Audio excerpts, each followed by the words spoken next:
broadcasting stations.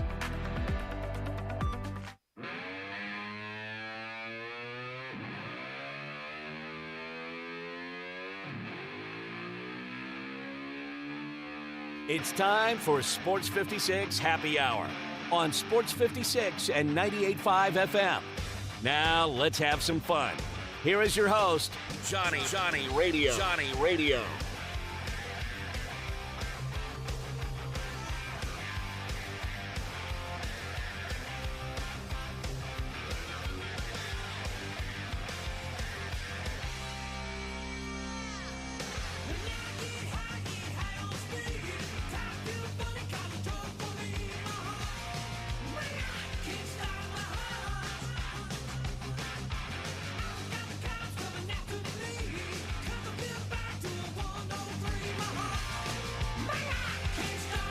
Yo. Welcome into a little Sports 56 Happy Hour. I'm your buddy Johnny Radio. I got Jay Morgan Harder in the house. We got a busy day because we got Isaac Simpson at 11:30. It is a thirsty Thursday at noon. You know we're going to talk all things Ole Miss with Evie Van Pelt from the Rebel Walk. Got to also talk about former Rebel, A.J. Brown. He feels like he's going to beat the brakes off at Juju Smith-Schuster.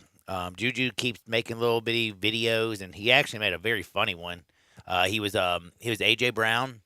He was Jalen Hurts. He was, oh my gosh, the cornerback that pulled on the jersey and caused the penalty.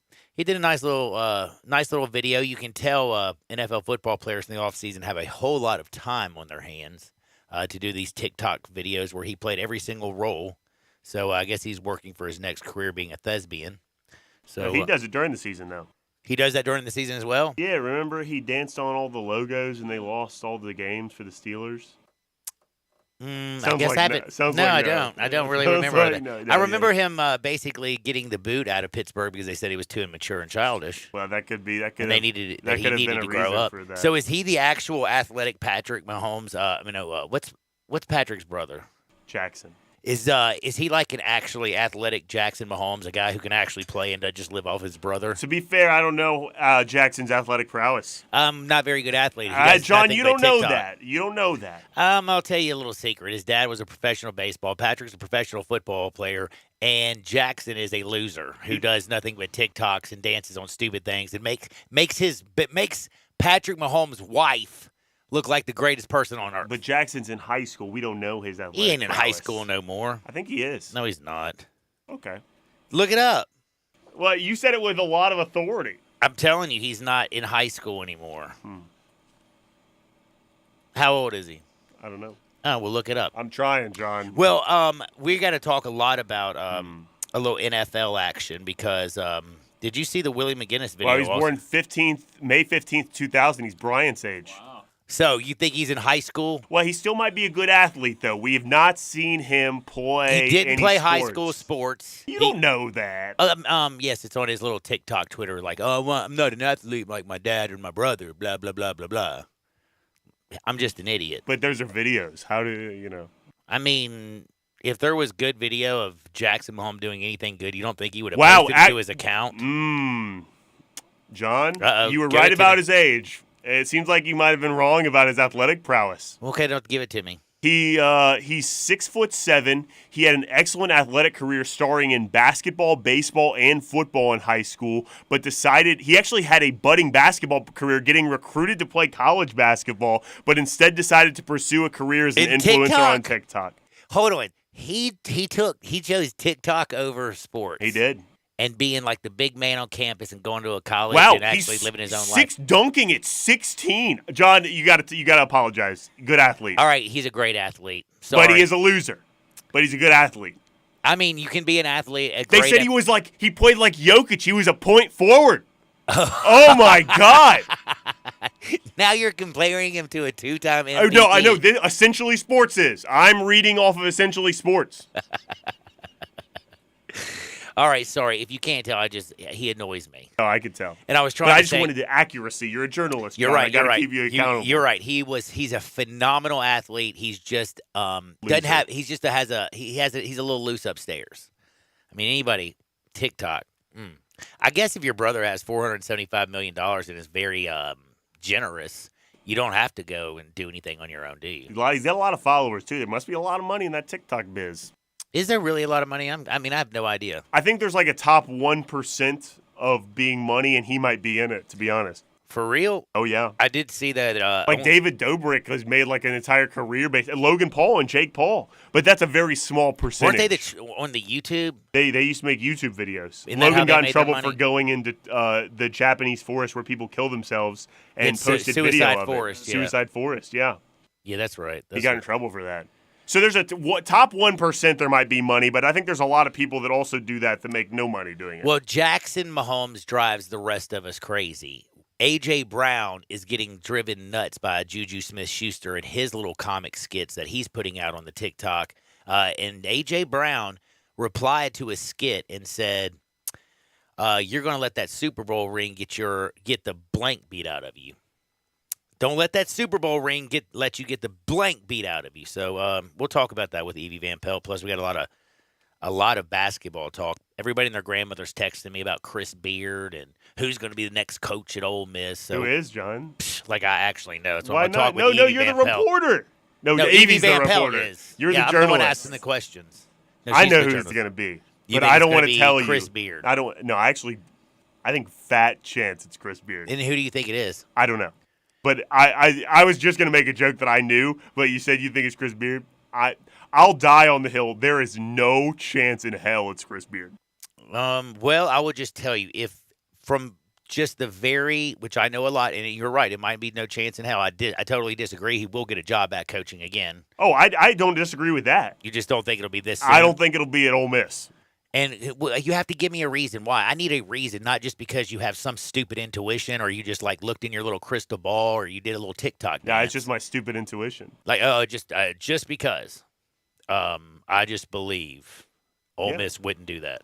No, I don't think I'll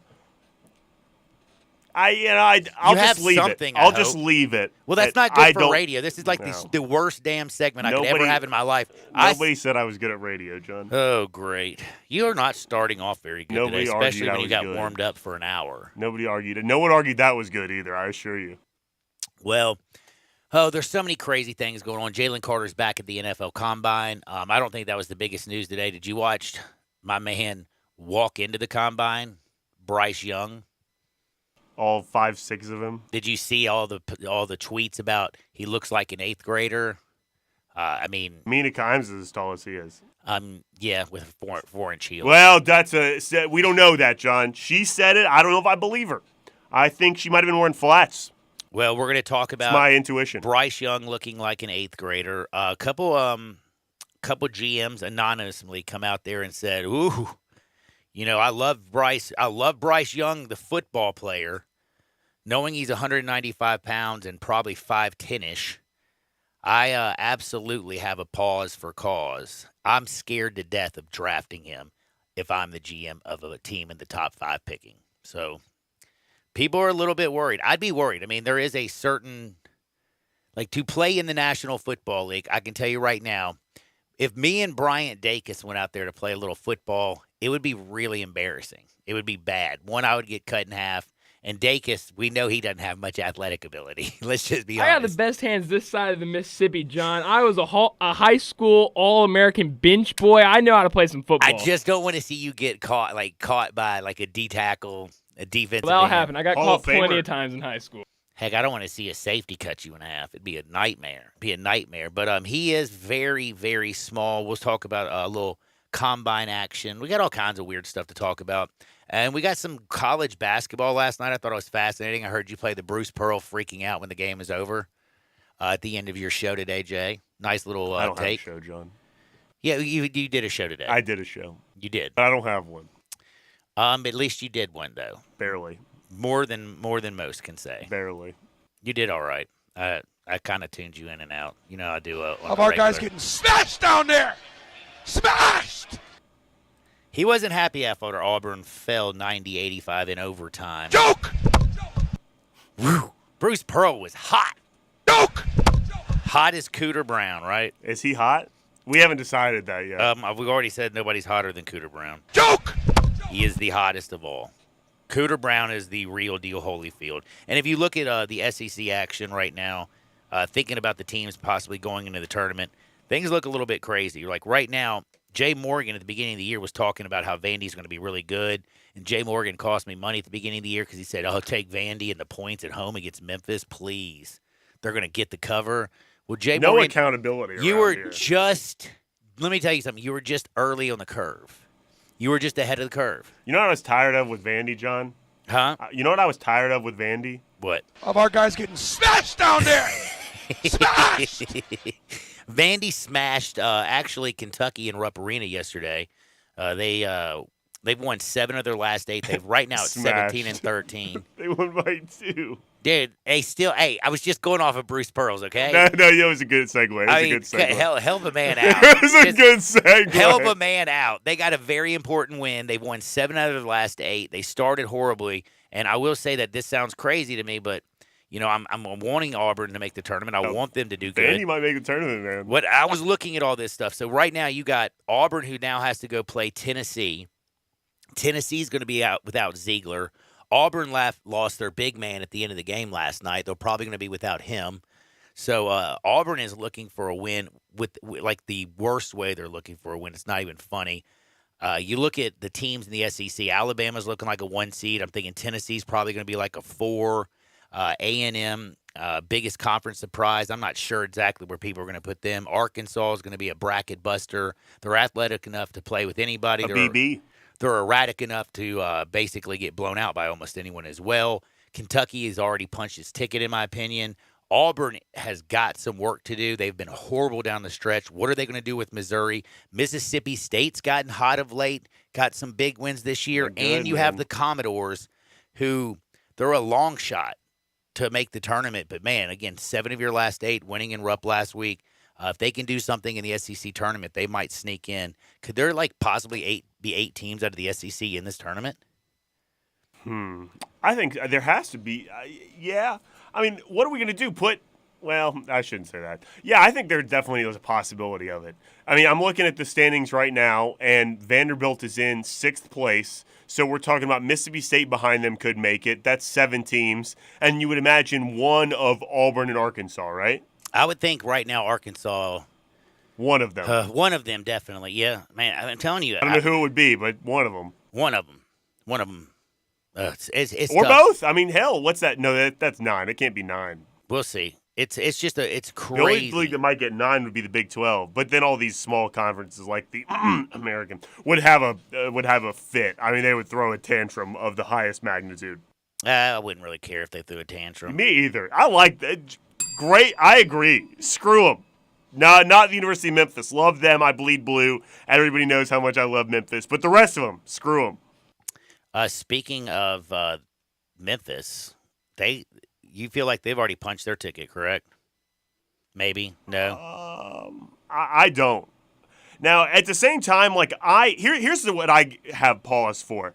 I think they're in right now, but we just talked about all these teams that still have, I guess, one more now a quad 1 opportunity, plus the quad opportunities they have in the league. You don't know who's going to win those leagues. It probably isn't going to knock one of those teams out. I would imagine it knocks like someone in Memphis's league out. And then what if Tulane or Cincinnati wins the American?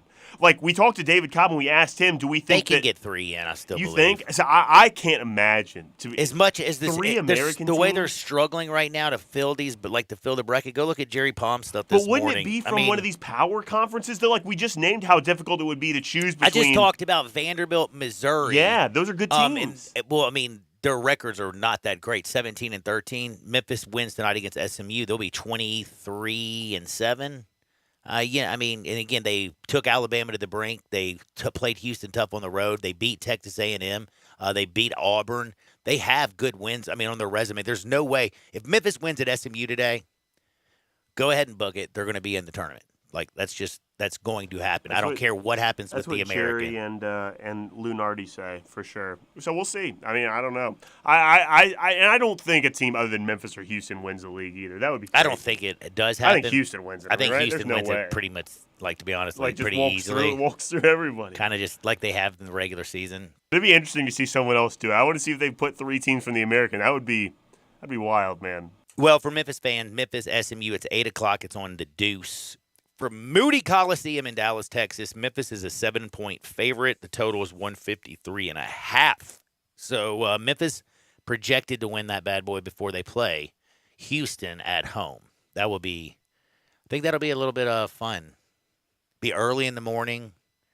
You like those early morning games, 11 a.m.? I don't mind. That's the only time I watch college basketball because that's not, the NBA isn't on then. I tell you what. I hope the Tigers win. You're horrible. I love the Tigers. I hope they win. You know, I bleed blue. Nobody's a bigger Tiger fan than me. It's my claim to credibility. I know more about the Tigers than everybody because I'm a bigger fan. So Sunday, you're going to be glued to the TV watching Houston and Memphis. But you know what else I love other than the Tigers, John? What? Chaos. And it would be so damn funny to see them lose tonight and like scrambling to put together a tournament resume, which are what people that are sitting in our positions would be doing, scrambling. Well, the Tigers beat this team, and they beat this team following an SMU loss. The scramble to put together a tournament resume with a loss tonight would be hilarious. But I hope that doesn't happen because, like I said, I bleed blue, and I like the Tigers better than you do. Not you, the listener. Again, the win at Vanderbilt in the regular season when Vandy's on the edge. Again, you had Ole Miss, who's trash. Yeah, but you trade Vandy for Auburn, though, because we were touting the Auburn win, and that has turned to it's hard to count that anymore. Texas A&M win that we didn't That's talk a good about. one. Now it looks like a great win. It does. It really does. Those two Tulane losses really loom large, kind of. And the UCF loss. And the other one, SMU. Remember the first time? I mean, the Tigers scored almost 100 points on SMU. Home game, though, John. Different. Tough to win on the road in your league. SMU sure can't defend, man. Kendrick Davis, he likes it. I think he's going to have fun going off on SMU, to be honest with you. We actually looked today. Kendrick Davis was 1 of 5 in the second half, but he went to the free throw line like 10 times. So he scored a lot in the second half from the free throw line. 1 of 5 from the field in the second half of the last game, though. So if SMU maybe does a little defending without fouling there and doesn't let Kendrick Davis get to the line, maybe he forces into a bad day. Maybe the Tigers get put on the ropes there. Maybe. Now, Grizzlies last night took care of business with the Rockets, but you know what? I got again, yesterday I had a lot of Ole Miss people blowing my phone up about what about Chris Beard? Is he a good guy, good coach? Who's Chris Beard? Blah, blah, blah, blah, blah. Also got a lot of people like my buddy Cole. He's out in Seattle. What up, Cole? He hit me up and said, man, what the hell's going on with your boy Ja Morant? From what I'm reading, he's lost his damn mind. And, yeah, kind of looks like it, doesn't it? Did you see all the scathing stuff that's been coming out about Ja lately? Yeah, it's damning to see it in the Washington Post, but a lot of that stuff had already been reported locally. Did you know about the mall security? No. That was okay. the new. That was that's what I'm saying. I mean, there's another new twist. This is 3 incidents in less than 4 months, where all 3 of them reportedly have a gun involved. That's right. And then he tweets out, "I'm about that life." No, you're not, Ja. You grew up in a little suburb with wonderful parents who took you everywhere to play basketball all over the country. You're not about that life, so quit acting like it, because acting tough and acting like an idiot is going to get your ass in deep trouble. You're going to lose your Nike deal. I mean, watch out. This is just getting ridiculous. And why are you punching a 17-year-old kid 12 times and have one of your boys on top of him? Why do you go to whatever finish line at the mall and confront mall security and then tell mall security, which is in the police report, that just wait, I'll find out what time you get off? I mean, that is a threat. Why do you get investigated by the NBA after a basketball game with the Indiana Pacers inside of your own damn arena's parking lot, and people are worried that you're pointing laser pointers from a gun into the Indiana Pacers bus? Javaris Crittenton. I mean, this is just, I love Ja. I love watching him. The third quarter that he had against the Lakers the other night, out of control, high flyer. He's a young man, so hopefully he's going to learn something. But whoever the hell he's got in his ear right now, maybe he's Ja's dad, needs to quit paying attention about his lifestyle and being seen on every single basketball court and being everybody's friends, and might need to step up and talk to his kid and tell him, hey, you better check yourself before you wreck yourself, because you have an unbelievable opportunity to be one of the best basketball players in the world, to make generations of your family wealthy, to have all kinds of sponsors, to possibly, who knows, bring a championship to Memphis, and you're screwing everything up. Like, I hate to say it, he is screwing everything up. Javaris Crittenton. I hope to God that doesn't happen. So 901-360-8255. It's a similar situation. It's a very similar. Javaris Crittenton. Do you know where Javaris is? Prison. Yeah. Javaris Crittenton had a 3.8 in a private Atlanta high school, got into Georgia Tech based on grades alone before he was even recruited by them. So he wasn't about that life. And now he's in jail for Because he wanted to be about that life. That's exactly right. There's a lot of And by the way, do me a favor, John, disconnect your damn Twitter. well, Get off your Twitter because you're looking when you look at Josh's Twitter, it does make people cringe. Yeah, I've heard from people inside front offices before. There's a lot of unscrupulous types that hang around organizations that try and get in there, and then when you're supplying the money, you become the head of quote unquote organization in that regard. So it's very easy to fall into what Javaris Crittenton fell into, and you hope that doesn't happen to John. Well, I'll tell you one thing, it would definitely wreck everything that King Kleiman. It would wreck everything that the Grizzlies organization has put together. Robert Perro's brought in a great staff, great GM, done everything right. Taylor Jenkins has been coaching the hell out of this basketball team. They drafted well. Look what Desmond Baines turned into. Jaren Jackson Jr. is coming around. You got the missing link, hopefully coming around the edge. This is the final 20-game stretch. This is just self-inflicted stupidity that Ja's bringing this on his basketball team, especially at this time of the year. Grizzlies did go out and play extremely well against the Rockets. I don't know, man. It just worries me. I hope everything's okay. Their next game, by the way, Friday night, playing Denver, the Nuggets. Last time they played the Nuggets at the house, they won 112-94. I don't know, man. I don't know if they're going to go on the road out in Denver and beat the brakes off of them. Steven Adams might play, though. Hopefully, but do you remember the first game that Steven Adams played actually against Denver? Jokic went off for like 31 and grabbed like 14 boards. It's not like Steven Adams really stopped him from doing anything. And most people really don't stop Nikola Jokic. That's right. So, I want Steven Adams back more than anything. They need him, but, man, next game on the road versus the Nuggets. Also, we had a KD sighting last night. Easiest 23 points Kevin's probably ever scored. Phoenix Suns, 105. Hornets, 91. Booker went off 37 points, had 7 dimes, 6 rebounds. I feel like they just coasted to an easy win. This team scares the heck out of me out the West. I wonder if the Nuggets are going to get the love that they deserve, having the best record, having the MVP, or is everybody and their grandmother going to start focusing all their attention on the new shiny toy, and that would be the Phoenix Suns with Ayton, Chris Paul, Devin Booker, and Kevin Durant out there in the West. Knicks, by the way, you know what? They're a good basketball team. They're playing really good ball right now. Did you see them drop 142 on the Nets' face last night? Brunson had 40, I think. 39. Right? 39 and 6, dude. Brunson is going off. To the Mavericks, Quentin Grimes hit 6 threes. Damn, man. He's just a shooting, ain't he? I like that. And guess guy. who won again? Good defender, too. Guess who won again? Who won? The Kings. No.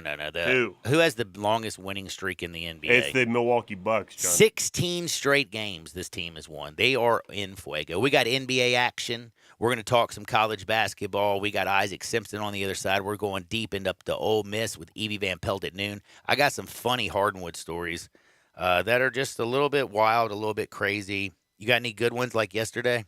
Yes. You do? I do. You had we had women fighting yesterday in SEC basketball. I did. The first day of Women's Month, and women be fighting. But the stakes are high at the SEC tournament. They are higher. By the way, the Florida girl, man, she was so upset over almost nothing. Didn't you think that was eight people ejected? Yeah, 8 people ejected. Kentucky did go on to beat Florida. We'll talk about that. We also got Bryce Young looking like an 8th grader, and Tua Tagovailoa. Do you know who he was partying with?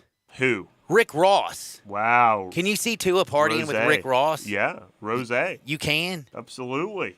Man, I didn't think Tua he was like that. And I also found have you ever heard, you know how like they say that some men, they're robbed in the cradle? Yeah, that means that you're dating a young woman. Well, I found a lady who's robbing Depends off of all the famous dudes. She's currently 29 years old. Do you know who the list of her boyfriend currently is? Al Pacino. She also dated, and by the way, Al is 82 years old. She also dated, this is insanity, Mick Jagger. She dated a billionaire who was 91. She dated Clint Eastwood when he was 92. And I don't know, man. Is it like how we talk about robbing the cradle? Can you rob the Depends of their money? Like, this woman's just going out there with all the old dudes. But did she rob them? She didn't rob them, but I'm Well, sure she yeah. got flowered with gifts. In fact, her biggest complaint right now about Al Pacino, she said he's kind of cheap and doesn't spend enough money on her. Wow. We'll talk about all this and so much more, but first I need to remind you, everyone needs protection. You could be on the field, you can be on the road, but you're going to have the best, and the best is Bob Simpson at State Farm. He can buckle you up with auto insurance. He can back your life up with health insurance, cover your business, whether it's starting, growing, or maturing. And don't forget to insure your home, no matter if you're an owner or a renter.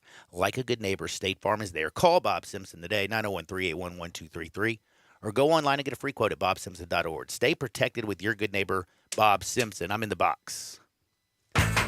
Oh, John, I got to go quick because we're almost out of time here. This first question today comes from Jasmine, I believe is how I pronounce this name. Jasmine is a native of Jackson, Mississippi. I don't think we've had a Mississippi question yet.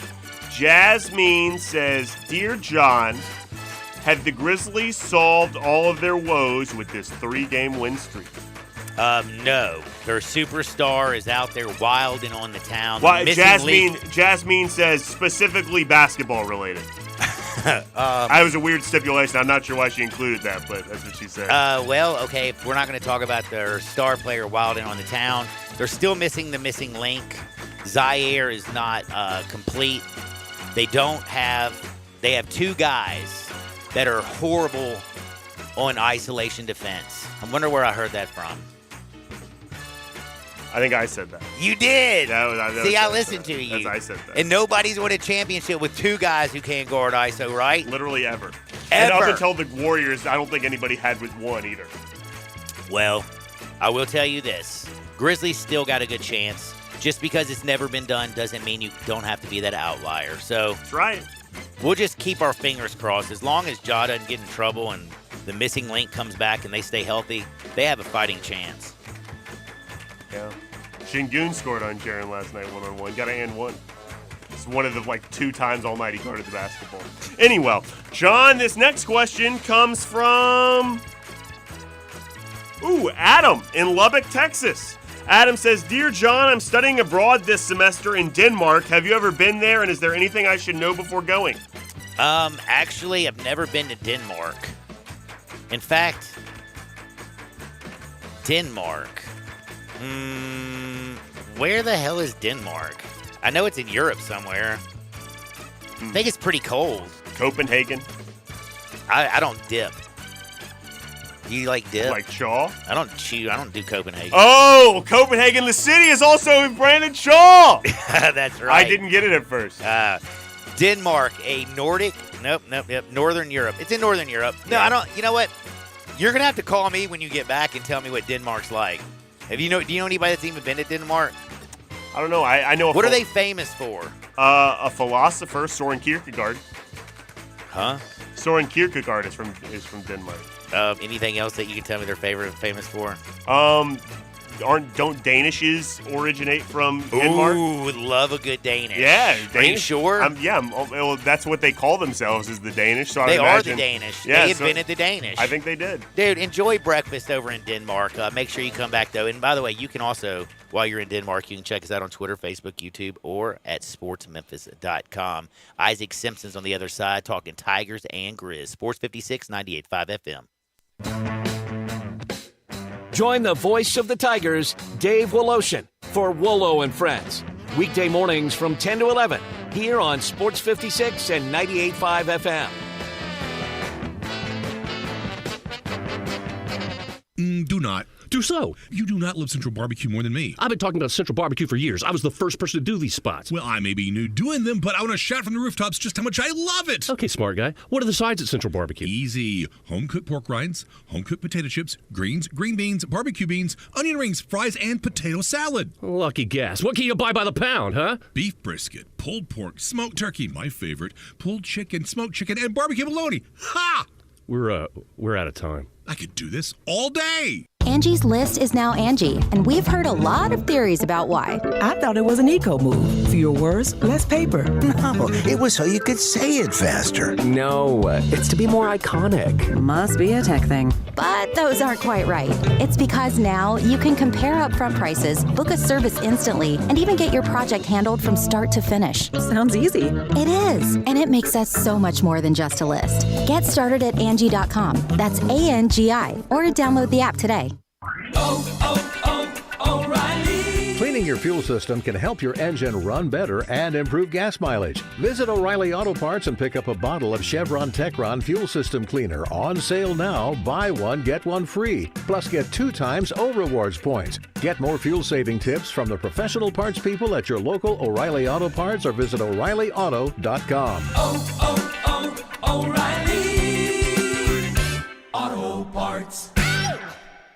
Hi, folks. Good news from the Chevy Sheriff for truck buyers. It's Truck Month at the Sunrise Chevy Ranch. Rebates up to $2,000 and discounts high as $7,000. Bankrupt, slow pay, bad credit? It's okay. Sunrise specializes in secondary financing. Need a good used truck? Remember, Sunrise Chevy specializes in used cars and trucks under $15,000. Chevy trucks cost less at the Sunrise Chevy Ranch, partner. Find new roads to 385 in Houston, Levy, and Collierville. Check out the all-new Sunrise Truck Corral. Huge selection of nothing but trucks. All makes, all models, all prices, all trucks, all the time. Next to Sunrise Wolf Chase.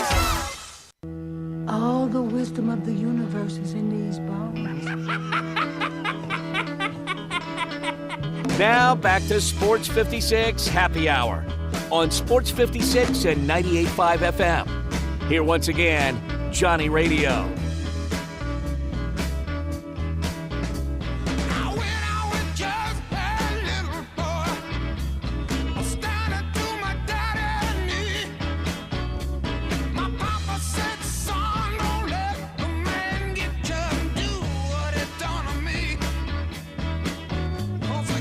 Welcome back to a little Sports 56 Happy Hour. I'm your buddy Johnny Radio. Jay Morgan Harder's hanging out with me. I got Isaac Simpson I'm about to talk a little hoops with.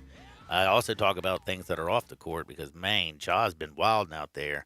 I don't know. We'll get to all that and more. If you have a question that you want to ask Isaac, 901-360-8255, 901-360-8255, or hit Isaac at Isaac, _NBA on the Twitter. And also make sure you check out his Grizzlies podcast at Ethos Grizzlies Podcast. Isaac Simpson, what's up, homie? Man, what's going on, John? How are you? Man, I'm doing good. I'm a little bit worried, though. I didn't even notice this yesterday till a buddy of mine called me in Seattle and was like, what the hell's going on with Ja? He's out there wilding. And you hear all these stories now. 3 of them involve a gun. Just insane stuff going on. Is there a cause for pause when we think about this Grizzlies team? Because they're heading down that final stretch. We're looking for some playoff basketball. They're number 2 in the West, but I'm worried about their superstar. Well, quickly, before we talk about Ja, man, I gotta send a shout out to Katrina Merriweather and Memphis women's basketball, man. It's just a tremendous season for them. 2 seed in the AAC tournament. They're locked for the WNIT. But they're thinking big going down there next week, man. They got an opportunity to win that tournament down there, man. They played really well in both games against USF, who's number 1 in the conference. So they got a chance to win that and go to the NCAA tournament, man. So I just wanted to give them their flowers. I don't think they get enough love, man. So just wanted to shout out Katrina Merriweather and that team, man. Just a tremendous No, the Lady Tigers don't get enough love, do they? They really don't. Yeah, but she's done a tremendous job over there, man. Just revitalizing that program, man. The program was almost at a dead point before she took over, man. And he's just turned this thing around quickly in 2 seasons, man. So shout out to them. But back to your question with Ja, it's concerning. I do think it's kind of a witch hunt. I think it's no coincidence that you see when he's dropping the Powerade commercial yesterday and this stuff comes up. The first time it came up, it was right before the shoe drop news came out, the signature shoe stuff. But Ja has to, there are things that he can do to keep himself out of these type of situations. You have to be smarter, even if the situations are embellished or it's not all true or taken out of context. He's still been involved in situations that he just can't be in, being who he is. And people around the country, they're going to look at it when they see this stuff. It's just one thought in their head. It's always Ja's always involved in something. He's doing this. He wants to be a thug. He's riding around with guns and all this kind of stuff. And that's the only thing that people are going to see because that's just how these things work. Nobody looks for nuance or well, the other thing like I got to that. say one quick thing because this is where I do need to interject here. It's not just about what they read there. If you go to his Twitter post, he needs to dismember his Twitter post, putting "I'm about that life" out there and all this BS out there. Those are words from him. So, I mean, it's not just a witch hunt. People aren't just reading this in the Washington Post and everything. I mean, he's out there still clowning. And I would, if I was the coach, I'd be like, bro, take down your Twitter, period, in the discussion. If I'm Robert Parrott, I'm calling him out and saying, come on, man, check yourself. This is just ridiculous. He was investigated by the NBA, and he's had 2 run-ins with the police. And this is all in the last 6 months. I mean, I agree that he needs to mature. There's no doubt about that. But like I said, I mean, he hasn't been charged with anything. I mean, again, it's all about maturity. He definitely has to rein some of this stuff in. But I think there's a narrative out there, and people are trying to push it. He's pushing the narrative, but he's the ringleader of the narrative. That's what I'm saying. He is pushing that narrative. He's the one on Twitter who is pushing about that life. And again, grew up with great parents, took him to basketball games all over the place. He's not about that life, so why does he want it? You remember Javaris Crittenden? Got into school, huh? I mean, I was going to say Javaris Crittenden in jail though for murder. But he also got into college because he had a 3.98. He was a very smart kid. He wasn't about that life, and then he wanted to be about that life, and now he's sitting in prison. I'm just saying, I want Ja to bring a championship home to Memphis. I want to see his shoes. I want to see his Gatorade commercials.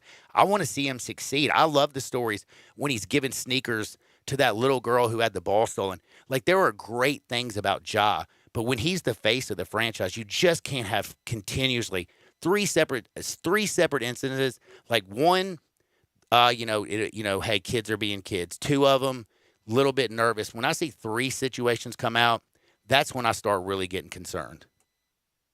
I mean, like I said, I agree that he can't be involved in some of this type of stuff. But I mean, when you really look into these incidents, it's not exactly what's been put out there. That's all I got to say. There's been reports yesterday that he pointed a gun at the kid. The police report doesn't say that at all. There's no gun involved in that at all, according to the police report.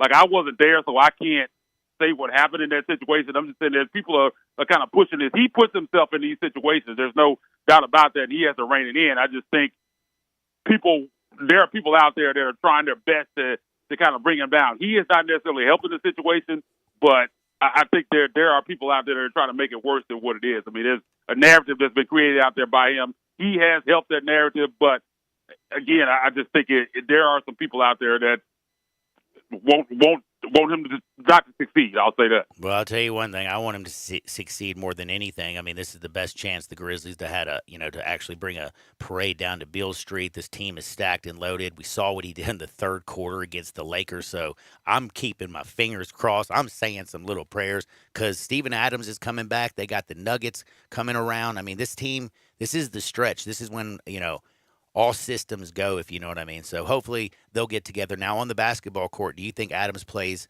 against the Nuggets on Friday? I don't. I wish he would. I mean, this is a huge game because I think we've seen 2 games and you kind of feel better about the way that the team is playing. But you kind of look at the 2 situations. The Lakers didn't have LeBron James in the first half. The Lakers really controlled that game. And the Grizzlies needed a heroic performance from John Morant in the third quarter to kind of pull it out, and that's not necessarily sustainable or how they're going to win games. Like, you're not going to get 30, 20, 20, 25, 26-point quarters from John Morant on a regular basis, and to beat a team like the Lakers without LeBron James, you shouldn't necessarily need that. And then last night, you're taking on a terrible Rockets team. So, I mean, they won both of those games, and they look better, but I think tomorrow night against Denver and this road trip coming up, it's going to be the real test of whether they're really back to kind of that contending level team that we thought they could be prior to this kind of downturn stuff before the All-Star break. And I really wish Steven Adams could be back tomorrow night because I think that's a huge game. It could go a long ways as far as them mentally getting back to where they were and kind of the fan base kind of feeling like, okay, we're back, man. This is a team that can really get into the playoffs and compete for a championship because Denver, again, is number 1 seed in the West. So you're going to be on a national stage, man. Opportunity to make a statement. Blew them out the other night here in Memphis. You know Denver's going to be looking to get some get back in that one, so it's going to be a tough game. So if they can win that one, it would be really, really impressive. Who's the best rookie this year on the Grizzlies? Is it even a question, or is it Santi? The best rookie, I think. I mean, that's because Santi is not technically he's a second-year player. I think it's. Oh, okay, my bad. Yeah, I guess it has to be David Roddy because LaRavia hasn't got many minutes. He's mostly down in the D League. Kenny Chandler been down in the D League a lot too, so it's got to be David Roddy, who I'm a big fan of. I think he has tremendous potential. I don't know if he's a guy that projects as being great at anything, but he does a lot of things well. High IQ player, former quarterback, can pass, strong in the post. And I think he's. Did you say Roddy was a quarterback? Yeah, I didn't know that. Quarterback. Ooh. Yeah, that's a big quarterback to bring down. Yeah, super high IQ. I think he's a player that, and I always talk about Draymond Green. Not that he's going to be, Draymond Green, or exactly their games are apples to apples, but I feel like he's going to be 2 or 3 years down the line. If this is a championship level team, he's going to be one of those guys that you look at the stat sheet that might not jump out at you, but he's a plus role player that just plays a role and can be elite at that role, can knock down three a little bit, can get to the basket, he can pass, he's smart, can rebound. So I think he's going to be that kind of guy. I'm a big fan of his potential going forward. So I think out of the rookies, I think he's definitely the best one. We'll see what happens with Jake LaRavia. Man, they made kind of a big move, man. Traded up 2 firsts to go up and get him. He hasn't really panned out so far. I like Kennedy Chandler as well, man. They traded back into the second round to get him. I think he has a lot of potential, and I think he could eventually mature into the backup point guard. I think when you look at Tyus Jones and his contract, got a feeling that this could be Tyus's last year here in Memphis. So I think Kennedy Chandler could be that guy that kind of matures and steps into that backup role behind Ja. You think Tyus is, is he up there as one of the best backup point guards, period, in the NBA? Prior to these struggles, you would have said he was definitely the best, no question about it. But he kind of had a downturn. He's kind of coming back around right now, but he had about a month and a half there where he was pretty awful. I mean, he was shooting 12% from three, and though he had the baby on the way, a lot of people speculated maybe that's what was going on because now they've had the kid, he seems like his game's come back around, so maybe there's some truth to that. But he's important for this team because this team doesn't have a lot of scoring punch off the bench, and they need him. They need that three-point shooting. They need what he brings off that bench because he's offensively one of the guys that has to carry that second unit. And without him doing that during that downturn, that's one of the reasons why they really struggled. Just weren't getting the offense off the bench that they had been getting, and they need him to be that. And the last few games, he's come back around. So hopefully that continues because they're going to need that for the rest of the season and into the playoffs to reach their ceiling. Man, over in the West, you have KD and Kyrie, who left Brooklyn. Of course, KD went to the Suns, had 23 points. They dominated. Kyrie went to Dallas. They hooked him up with Luka. Dallas and KD and Kyrie. Luka and Kyrie can't seem to win together with the Mavericks. They dropped yet another one to the Pacers last night on their home court. But KD, they put him with the Suns. Him and Devin Booker on that same team with Ayton down low grabbing stuff and Chris Paul. Are the Suns the team right now that scare you the most, or would it still be the Denver Nuggets? No, I think if Phoenix can stay healthy, I think that's a big question. I mean, you got the older guys with KD and Chris Paul with their injury history. Even Devin Booker has had a history of injuries throughout his young career. But I think that's the biggest question with them. I think health and depth. Their bench, they do not have a lot off the bench. That's going to be the question for them. And if those guys, you get into these high-level playoff series, the injury risk goes up. And they don't have a lot behind those guys. But if they can stay healthy throughout the playoffs, I think they have a really good shot at winning the whole thing. And I think if you're the Grizzlies or any other contending teams in the West, I think Phoenix is the one that worries you the most. When you talk about Dallas, I don't think that situation is going to work. I think, and I tweeted this a couple of days ago. They went out and added one of the best players in the league and got worse. They got rid of their defensive pieces, man. You lose a guy like Dorian Finney-Smith, who was really big for them defensively. They can score, but they just can't stop anybody. I mean, you saw that game. I was watching that game against Indiana. They were just scoring at will in that game. Just couldn't get stops. And no matter how many points you score, eventually you got to get stops, and they just can't do that. I think they were actually better before they made that trade. All right. Can I ask you, can you hold on through this break? Because I haven't even got to the Tigers. I need to take a quick break because we got SMU tonight. Yes, sir. Man, we're talking with Isaac Simpson. Follow him on Twitter at Isaac_NBA. One of the most active people out there on Twitter. He's great. Don't forget TigerSportsReport.com, SportsEthos.com. Go to @EthosGrizzlies. We've been talking Grizzlies. On the other side, we're talking Tigers. Sports 56, 98.5 FM. Broadcasting from the Family Leisure Studio, we are Sports 56 and 98.5 FM. Moving is stressful, but Black Tie Moving can take the worry out of the process. Whether you're moving across town or across country, moving your home or your office, your personal moving concierge from Black Tie Moving will work with you to design a plan that perfectly fits your budget and needs. And they're available 24/7 to answer any questions you have. Give Black Tie Moving a call at 901-316-6196 or go to blacktiemoving.com/Memphis to get your personal, no obligation quote from the moving experts at Black Tie Moving.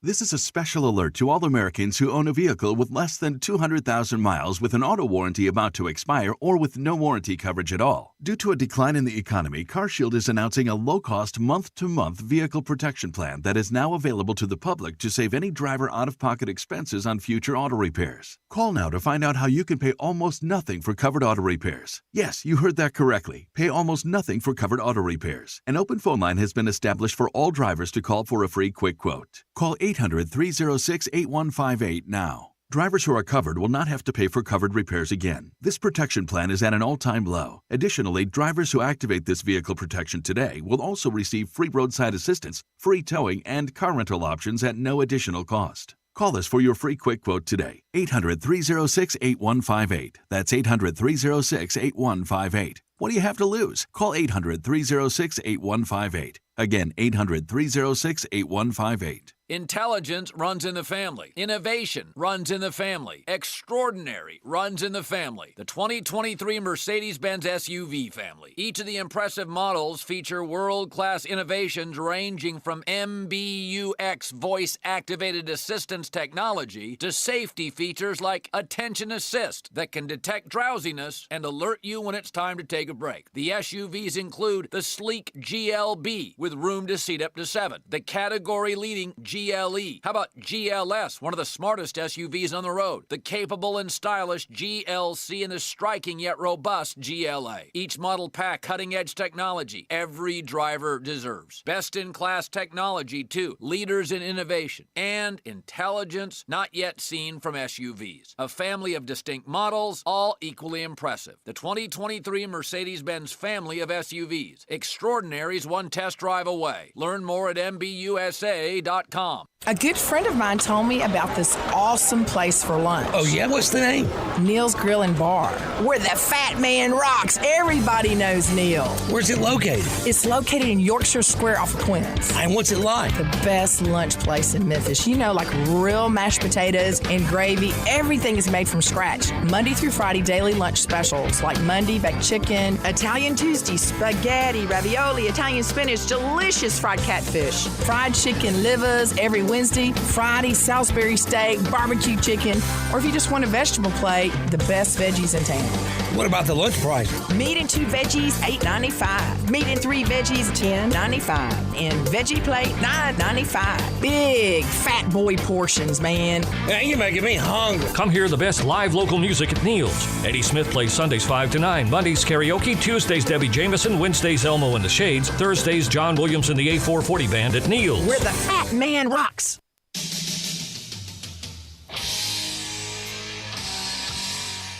Now you want to get nuts? Come on, let's get nuts. Now, back to Sports 56 Happy Hour on Sports 56 and 98.5 FM. Here once again, Johnny Radio.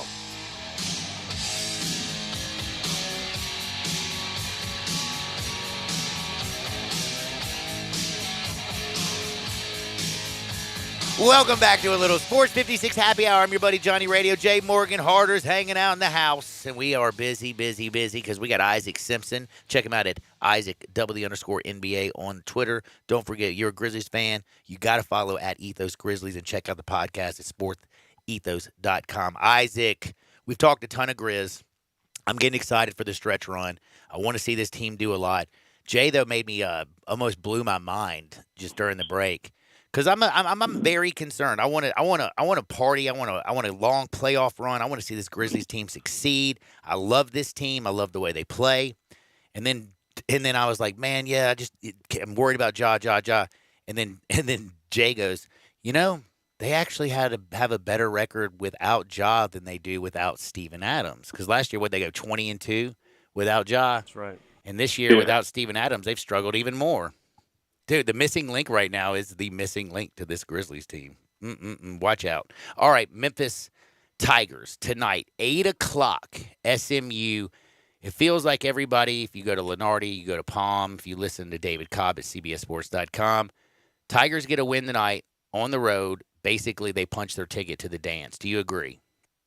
Yeah, I personally think they're already in. But I think if they win tonight, for sure, I think that solidifies it. I think at that point, you're 100% just worried about what you're seeding, what line you're going to be on at that point. It's a big game. I know you look at SMU and think Memphis is an 8-point favorite. Last time I looked, return home for Kendrick Davis.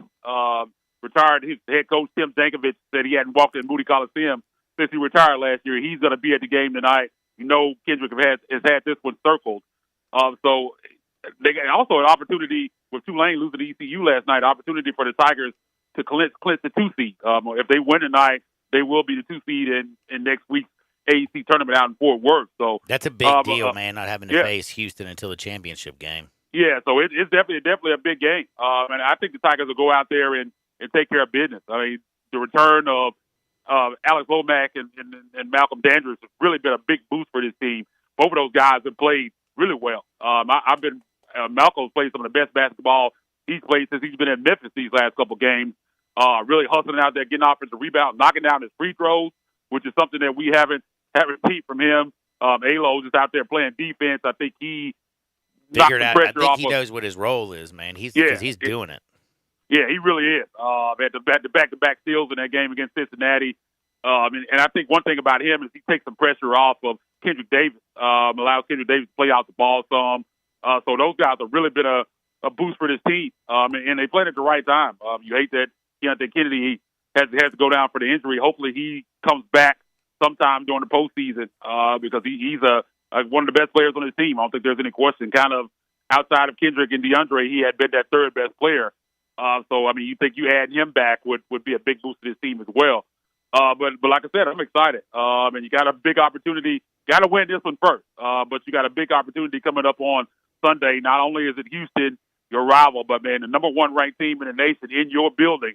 They're expecting a sellout crowd. I know yesterday they were saying less than 1,000 tickets left. They're doing the stripe thing, one section blue, the next section over white, and alternating back and forth. Man, that's going to be great. National television audience on CBS.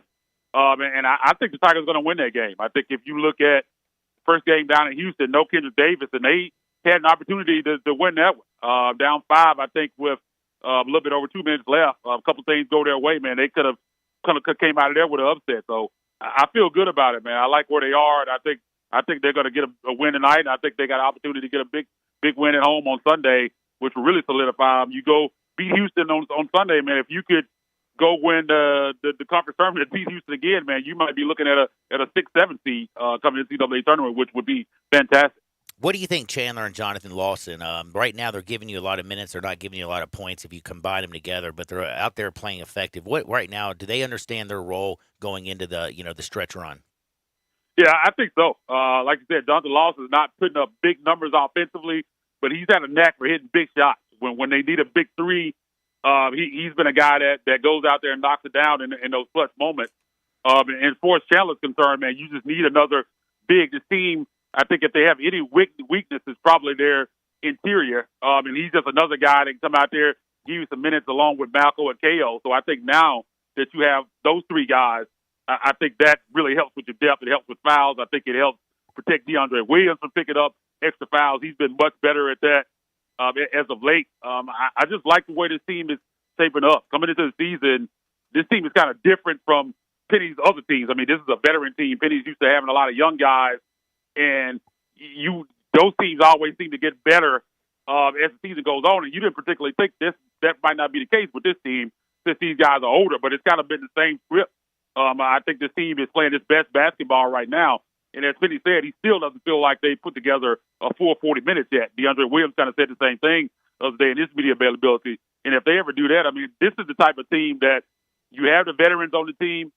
You have good depth pieces. I think the Tigers are the type of team that, unfortunately, with their offense and some offensive challenges that they have, they can lose to anybody, but I also think they can take on the number 1 seed, number 2, some higher seed teams and give them a run for their money. So I think everything's possible for this team. Like I said, you win tonight, you're going to be the 2 seed. Go down to Texas, try to win that conference tournament, man, and get as high as you can. I think 7 is probably their ceiling, but who knows? Maybe if you get up to a 6, I think that'll be tough. But that would be fantastic for Penny and his team, and back-to-back NCAA tournaments, man. That's something that we haven't seen a while around here, man. So it's good. I love what he's building. And again, I think this team has a chance. Anytime you have guys like Kendrick Davis and DeAndre Williams going into a game, man, who knows what could happen. What do you think that the Tigers' biggest strength is getting ready for the tournament?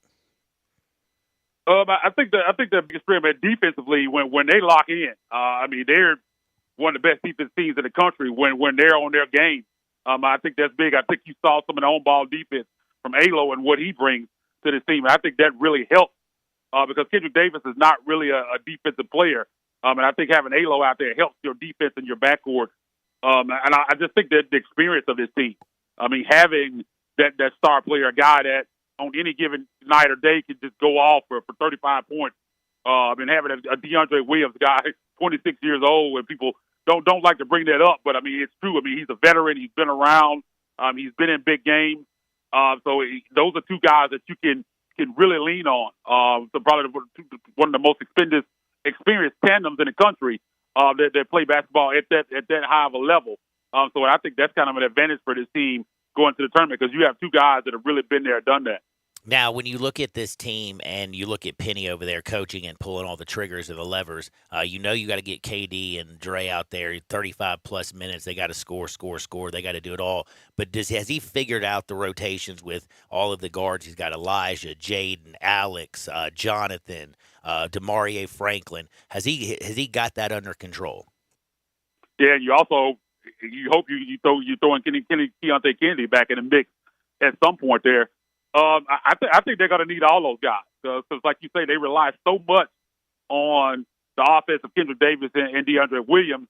And the question going into every game is who are the other two or three guys that are going to give you that production? And at different times, all of these guys have been good for the team. DeMarie Franklin has really stepped up his game. Mm-hmm. He's coming to his own. He was struggling mightily when he first came up, but he's kind of starting to look more like the player that they expected to get. And he's not bad defensively either. I want to give him some credit on that end. But I think Elijah McCadden has shown that he's been pretty consistent with he's really turned into a player that I think that they can count on. Has he become the third guy? Yeah, especially with Keontae Kennedy going down. I don't think there's any question. He was already kind of starting to mirror him for that spot even before he went down because Keontae Kennedy had kind of fell into a little bit of a slump. I just love Elijah McCadden's game. I mean, the hustle, the energy that he brings, he doesn't give up on plays. The guy that he reminds me of is D'Anthony Melton. That's kind of who he reminds me of, the way that he plays the game. Just always gives 100%, and he gets the most out of his ability. There's no question about that. So right now, even especially without Keontae Kennedy, I think he's that third guy that Penny can go into games with, and you kind of know a baseline of what you expect out of him. We got some big games. I know the next 2 days you're going to be busy. Tonight we got SMU and Memphis, 8:00 on ESPN. Friday you got the Grizzlies playing Denver. Sunday, big day also in Memphis. You got Memphis against Houston, and then the Grizzlies Sunday night playing the Clippers. So I know late night tip. You're going to be busy. So do me a favor, plug away. Tell all the people what you got coming over at Sport These Those Grizzlies and TigerSportsReport.com. Yeah, man, we definitely got a podcast dropping tonight at Ethos Grizzlies. We're going to be taking a look back at the win over the Lakers and the Rockets, looking back and looking forward to this big road trip. I think an important road trip for Grizzlies, keeping that 2 seed. Sacramento's gaining on them. I don't see Phoenix or any of those other teams, the Clippers, catching them. I think that if they do lose the 2 seed, I think it's going to be Sacramento. I think you're going to have Denver number 1 and Grizzlies and Kings at some some iteration of 2 or 3.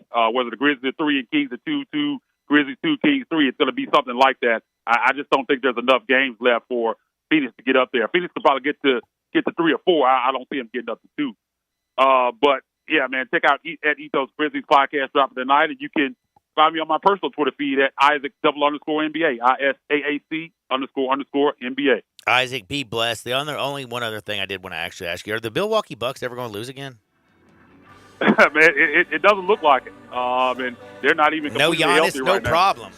Yeah, they're not even completely healthy. No Chris Middleton either, man. So that team's going to be a team to reckon with. I think we already knew that, but those teams in the East got some problems on their hands with the Milwaukee Bucks, man. It's going to be tough to win a 7-game series against those guys. Isaac, be blessed. Enjoy the hoops tonight, tomorrow, and all Sunday long. We'll do it again next Thursday, my friend. We'll do, man. Talk to you next week.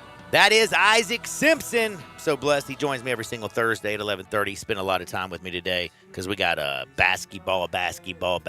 It is March, so a lot of mayhem going on. By the way, one other quick little note.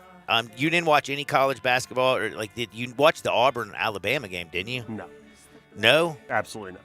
No college basketball? Not a chance. Are you going to watch the Tigers tonight against SMU? Yes. Fat chance? I'm going to watch, John. I bleed blue.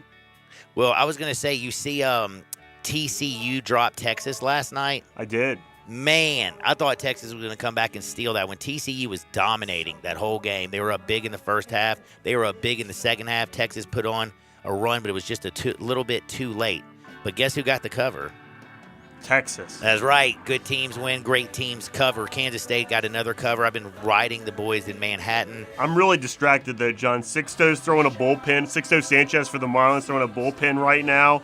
Ed Cabrera's on the mound today. Trevor Rogers is hitting You're spots ready for again. the Marlins, man. He's back. So I'm very distracted today. I'm all in on the Marlins right now. I will say, have you watched any of the spring training games? I have. I've been enjoying the pitch clock. I've been enjoying the pace of the play. Yeah, no, what was my 110 seconds? Well, I'll talk about it later. Anyway, don't y'all dare touch the dial. We're going to talk Ole Miss sports with Evie Van Pelt from the Rebel Walk. Sports 56, 98.5 FM.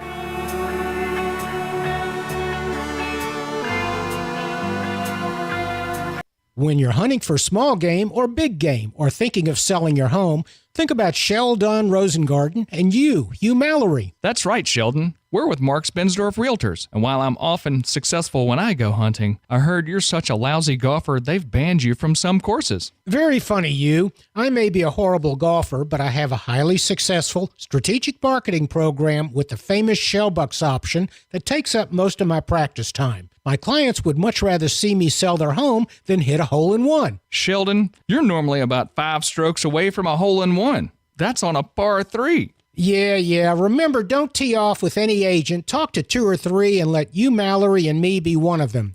Remember what people often say, when you want the job done, call Sheldon. And Mallory Moves Memphis. That's Sheldon Rosengarten and you, Mallory, at 682-1868 or MemphisRelocate.com. Do it now, 682-1868 or MemphisRelocate.com. There's an institution in East Memphis that I love talking about. It's the Spirit Shop at 4848 Poplar Avenue, right down the street from Clark Tower, and it looks like a log cabin. It's been around Memphis since 1969 with a family-owned, friendly, knowledgeable sales staff that is just a wonderful place to go. I love going in and talking wine or bourbons, and they've got such great selection. So if you've not visited the Spirit Shop in a while, it's been remodeled. You'll love what you see when you need spirits. Tell Eddie Wollo said hello. For a championship team, every player needs to be a perfect fit. Just like your vehicle, every part needs to fit just right.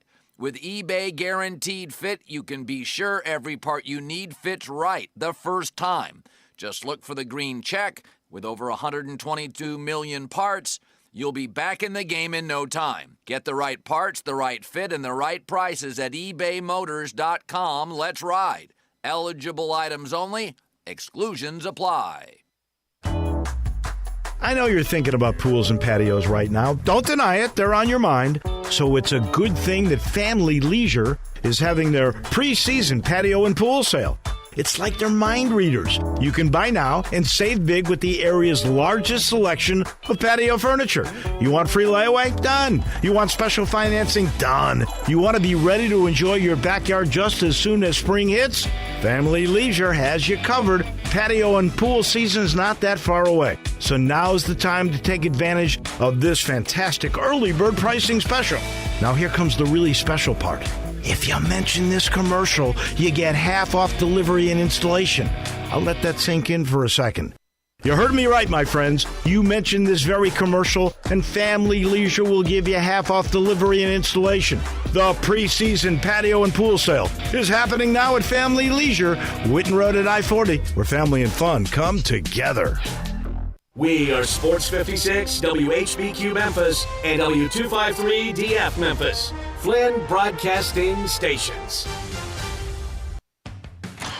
4.9 liter V8, 0 to 60, and I'm about to find out. Now, back to Sports 56 Happy Hour on Sports 56 and 98.5 FM. This hour is brought to you by Tito's Vodka. Here once again, Johnny Radio.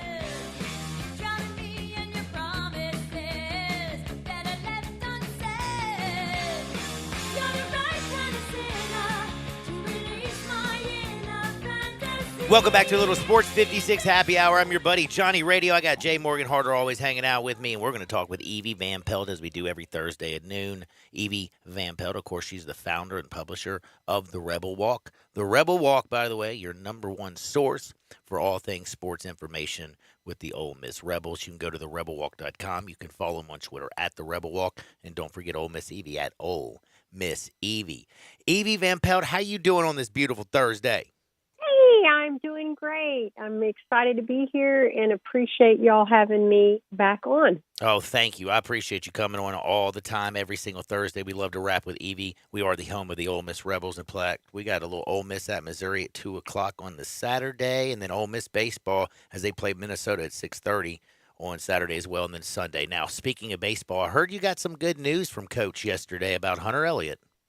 Yes, we did. I'm really excited to say that Coach Bianco, after yesterday's game against Louisiana Tech, confirmed Hunter has a strained UCL ligament, but it doesn't appear that he's going to have surgery or miss the remainder of the season. So what the plan going forward is, they sent his MRI out to, all the top experts, and then he had some in-person doctor visits, and they all apparently came to a consensus that it's a sprain, and so rest is indicated for 3 weeks. Well, they shut him down the minute, after the Delaware game, they realized that he was having some forearm tightness, and so 2 weeks have already gone by. I think 3 weeks will be next Friday, a week from tomorrow.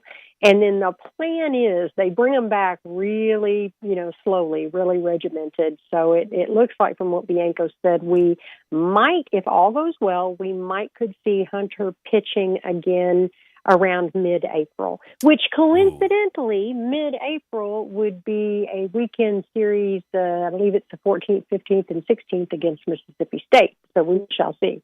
Oh, no, that would be awesome. Well, right now, how's the Ole Miss bullpen looking? They had to move Jack from the bullpen. What are we thinking about the rest of the pitching staff? Well, I think that they've been struggling a little bit, the starting pitching, but they're new, new and transfers and a lot of young pitchers. So I think their ERA is probably a little higher than they would like. The bullpen, I think, is doing a little bit better. Mason Nichols has come in and done a really good job. And, to me, the bottom line is they're 7-2 right now. And fortunately, when we've had a little struggles on the mound, the bats have kind of picked up. And we saw that this past weekend, a back and forth affair with Maryland in Game 3 after dropping the first game to them. The bats just exploded. And I'm sure you saw the walk-off grand slam home run, from Calvin Harris. Run ruled Maryland 18-8 at that It's a point. very So. fascinating walk-off when you say it, because I love seeing the walk-off win, and I looked at it and I was like 18-8, and then I'm like, oh yeah, the run rule. Right. It was in the 7th inning, and I think even some of the players didn't know what was going on, and I know a lot of the fans didn't. Maybe they didn't know the run rule was in effect or whatnot. But yeah, I mean, as soon as they hit that 10-run plateau there, the game was over. So it ended up being a grand slam walk-off run rule. So that's pretty cool. Now, have you talked to any of the players about the new rules that they have, the new rules in MLB? What do they feel about the pace of the game? I've just been curious about that because it seems like it's all they talk about on MLB Network. It really is. And, I haven't talked to any former players. I've talked to a couple of current players, and I think they really don't feel one way or another about it at this point. They just said that, Bianco and the staff prepared them really well for these changes. And so far I haven't seen, nothing's come up. Nobody's been surprised by anything or, given a strike for anything, for a delay. So far it doesn't seem to be bothering them in any way. Well, that is great news, and I can tell you as a fan, I've been watching spring training baseball. I've been loving the pace of the play, like the play of the game in baseball. I like the pitcher clock, actually. Somebody who I was a little bit hesitant, kind of was like, I don't know how this is going to work. Baseball has always been played at this pace, but I can tell you what, these guys have adjusted, and I think they've even made the game more entertaining, to be honest with you.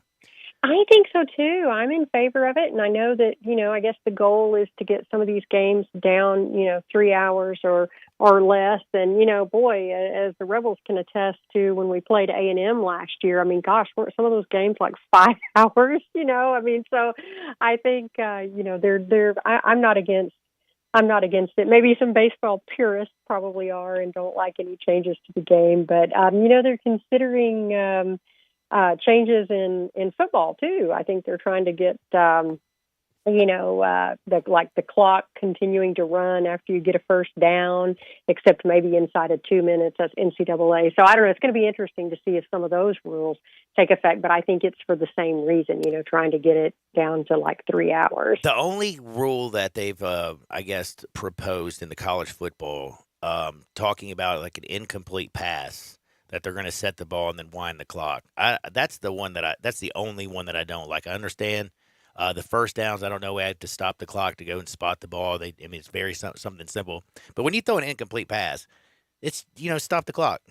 I agree. Like that's kind of a normal. I don't think that needs to be messed with. But they're just trying to do it because they're going to be more baseball. There's going to be more football games with the expanded playoffs coming down the road. So they're doing anything they can to kind of shorten the number of plays between each Saturday. So we'll see what happens. We'll see what happens. And by the way, since we are kind of on football a little bit, you got any football news coming out of Oxford? Well, I think pretty much, everybody's getting geared up for spring training. I've talked to a few of the players that we have NILs with, and everybody's been excited about it. I've heard Jackson Dart has put on a few pounds, and that in some of the 7-on-7 work he's been doing, people have seen maybe perhaps a little better accuracy. His throwing motion and mechanics look maybe like they've been tweaked a little bit, so maybe there's something to that. I've also heard that Sanders hasn't been throwing much, and it's not necessarily, I don't think it's necessarily a lingering injury. I think it's that, maybe they want to see how much he can do and, bring him along slowly after that. I've heard also that Walker Howard has really good arm strength. He's got a hose. Yeah. Couple of the linebackers have been looking really good in the workouts. Monty Montgomery, Jeremiah Jean-Baptiste, they are both strong and should really help shore up that linebacking core. Trey Harris, the transfer wide receiver, is impressing folks. Now, one of the and again, we're talking about lifting weights and, running drills and some 7-on-7, so it's hard to gauge how that's going to transfer over to the actual, spring camp. But defensive tackle Xavier Harris has been really impressive, we've heard, in a lot of these off-season workouts. So, hearing really good news so far, and really excited to see how these newcomers, freshmen, transfer, early enrollees are gonna work out in the spring. When April rolls around and they get the Grove Bowl on April 15th, I'm sure there's going to be a whole lot of talk, especially over at therebelwalk.com, about everything that's going on in the football field. But right now it's baseball and we have basketball. And I'm not really excited to talk about college basketball when it comes to the men's side. I can't wait to talk about Coach Yo and her ladies. But I first got to ask right now, they lost their last game at home, of course. They're struggling, and I'm getting questions left and right about who is Ole Miss going to go out there and hire. Oh, I know. I think that I think the main, you hear what fans want, and then the fans are screaming Chris Beard, are they not? Yes. I mean, that's what I got 15 texts yesterday, and all of them were asking about Chris Beard. But I'm kind of curious. Yes. What is Keith Carter and the guys? What are they putting out? Well, that's what's interesting to me is they're keeping it very close to the vest. I mean, I think that's been one thing that's frustrating to a lot of the media folks is, Keith Carter is, it's kind of like when the whole, Lane Kiffin and Auburn and all that was going on.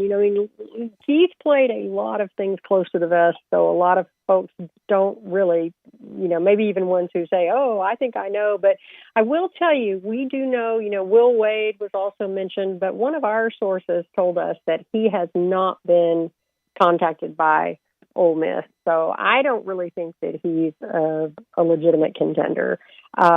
Chris Beard, I do think that there has been interest on both sides, and from what I hear, and so I don't know. I think there's a obviously some vetting there that has to be done, and to me, I think honestly, if you look at it right now, Chris Beard obviously isn't employed. So as this search goes on longer, I think if it goes on longer and longer, right.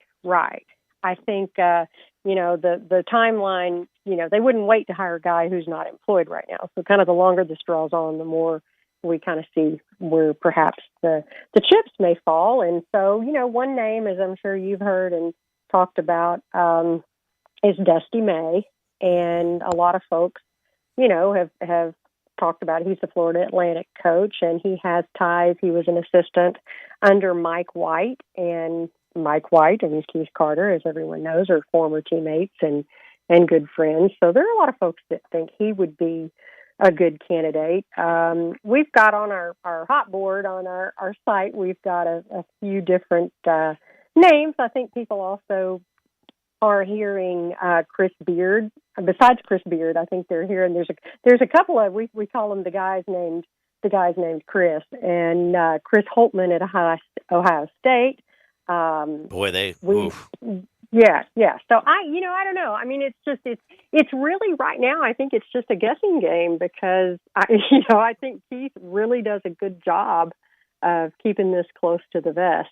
So, I just, like I've said before, I think that you just couldn't have a better athletic director out there than Keith Carter. I like the way he handles everything, but I think that since basketball, as a former basketball star at Ole Miss, I think this is near and dear to his heart, and I have all the confidence in the world he's going to make a great choice. Now, the thing I also wanted to ask you is about, the legacy of Kermit Davis. When he took over in Oxford and took over, I mean, they went to the NCAA tournament. He was SEC Coach of the Year. Since then, everything kind of the wheels started to fall off. Why do you think that is? Yeah, I don't know. I think recruiting has changed a bit. I think the game has changed. I think that Kermit still had more of a defensive mentality. I think offense has been tough for Ole Miss. I also think they've had some bad breaks, so to speak. I think Deshaun Ruffin getting hurt, and then stepping away from the game. That's the thing. He's not been playing. Interestingly, at the last game against A&M, Deshaun was on the bench, and we have not seen him. I mean, not like he was going to go in and play, but we have not seen him with the team. So that was interesting to me to note that he was actually there on the bench. So I don't know. I think that a lot of things just weren't working. I think maybe there were some evaluation issues of players. I think that, just a lot of factors went into it. And last year, I think he was put on notice after last season when his contract wasn't rolled over that, some things needed to change. And wonderful man. I mean, just, he's still so supportive of Ole Miss. The players, I know Jamin Brakefield has said wonderful things about Kermit and all that he has taught him on and off the court and how much he means to him. And so I just think that, it was time, and we wish Kermit the very best. 4 teams over in the SEC for the women's, the SEC tournament that's going on right now. They got buys all the way till tomorrow. Ole Miss happens to be one of them. They don't play till 1 o'clock tomorrow on the SEC network. How are Coach Yo's girls feeling? Oh, man, they're excited about it. And, they will play the winner of Mississippi State and A&M, which is set to start, I think, around 1:30 today. Right now, Arkansas and Missouri are playing. But so that's going to be. They have to feel they're going to play Mississippi State, right? I mean, I think they have to. A&M, I don't know how they even got through the first round. I don't either. So here we are. Say that's who we play. You win that game Friday, and you're rewarded most likely with South Carolina. So, you play South Carolina, and then LSU, of course, is down in the other bracket. But yeah, I mean, the team is excited. Coach Yo, I think, is, it's interesting. She looks at throughout the season, and I think this is such a unique approach. She divides the conference season into 4-game pods, she calls them. And her goal is, of course, her goal is to be 4-0 in that pod, but to never be worse than 2-2 in a pod. And you go throughout the conference that way, and you're gonna win enough games to get into the NCAA tournament. So she takes it in this pod, and so that way her players don't get caught looking ahead. Oh gosh, we've lost 2 games in a row. Well, but you're 2-2 in the pod, so you did well. Well, she said now that the pod, the regular season in the pod is over, she said, we're not looking at it that way. All of a sudden, instead of pods, we have 1-game championships. That's how they are looking at every game. And I love that mentality. She said the other day we had a press op with her, and she said, we are going to try and win a championship every time we suit up. And so I really, really like that. And we got to talk to Madison Scott, who was named to the all-defensive SEC team, fantastic player. And she said, we don't want to go home. We're going to do everything in our power to win.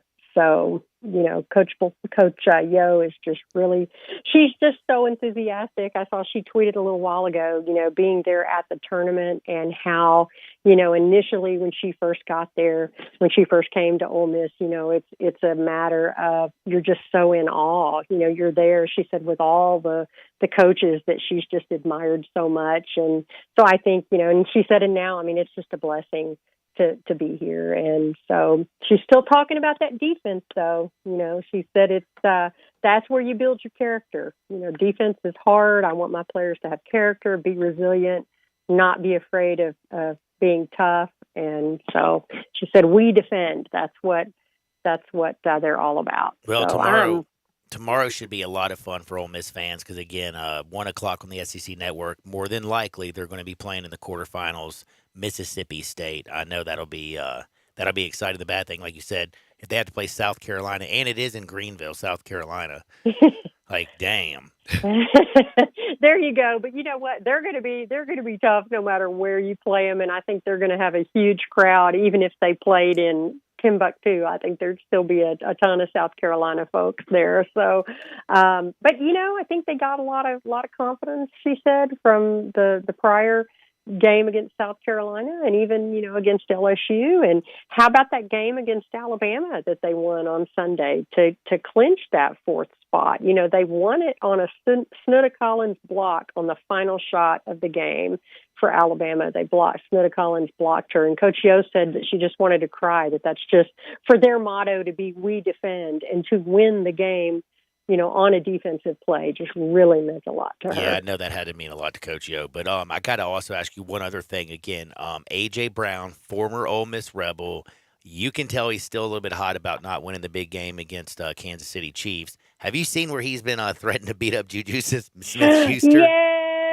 Yes, I've seen that, and I saw a Juju Smith little TikTok.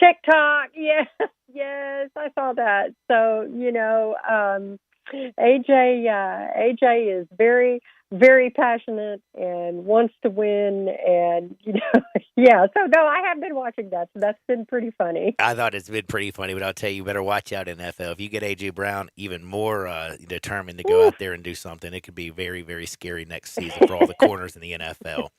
Yes, I agree, and I think that he had something to prove this season, and I think he proved to Tennessee that perhaps maybe that was a bad idea to let him go.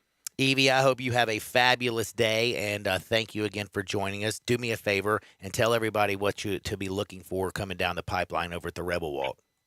Well, we're going to have coverage of Ole Miss is in the Cambria College Classic in Minnesota this weekend in Minneapolis, and so they're going to be a little playing Big Ten tournament. It looks like Big Ten tournament starting off with Maryland, their nemesis from last weekend. So we'll have all the coverage from that. We'll have a wrap-up show on Sunday, and we're going to have an orthopedist on the show to talk about an injury like Hunter Ellie. You didn't talk about Hunter specifically, but to kind of give us an idea about the recovery from that.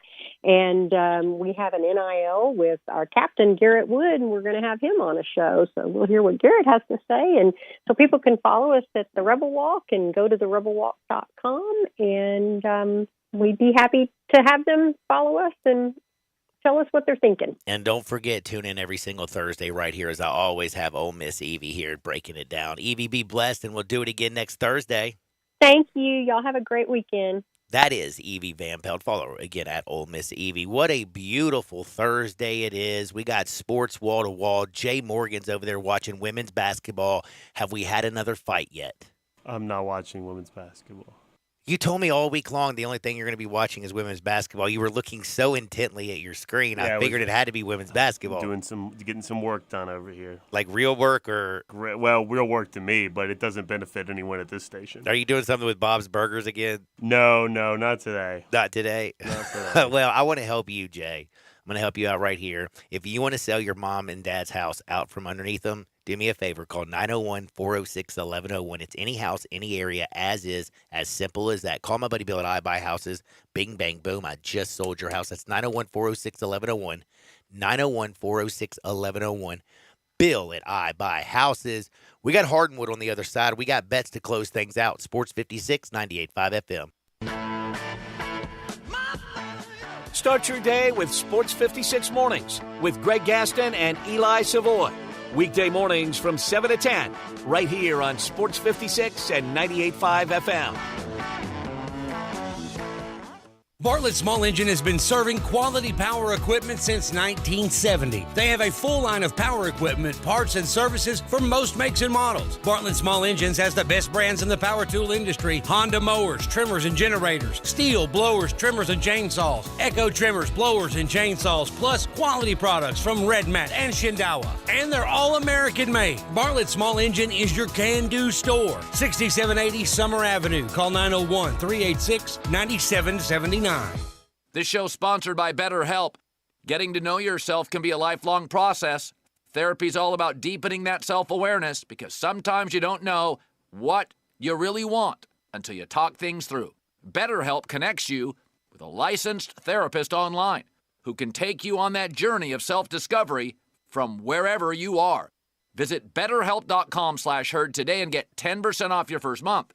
BetterHelp, HELP.com/herd. This is a special alert to all Americans who own a vehicle with less than 200,000 miles with an auto warranty about to expire or with no warranty coverage at all. Due to a decline in the economy, CarShield is announcing a low-cost month-to-month vehicle protection plan that is now available to the public to save any driver out-of-pocket expenses on future auto repairs. Call now to find out how you can pay almost nothing for covered auto repairs. Yes, you heard that correctly. Pay almost nothing for covered auto repairs. An open phone line has been established for all drivers to call for a free quick quote. Call 800-306-8158 now. Drivers who are covered will not have to pay for covered repairs again. This protection plan is at an all-time low. Additionally, drivers who activate this vehicle protection today will also receive free roadside assistance, free towing, and car rental options at no additional cost. Call us for your free quick quote today. 800-306-8158. That's 800-306-8158. What do you have to lose? Call 800-306-8158. Again, 800-306-8158.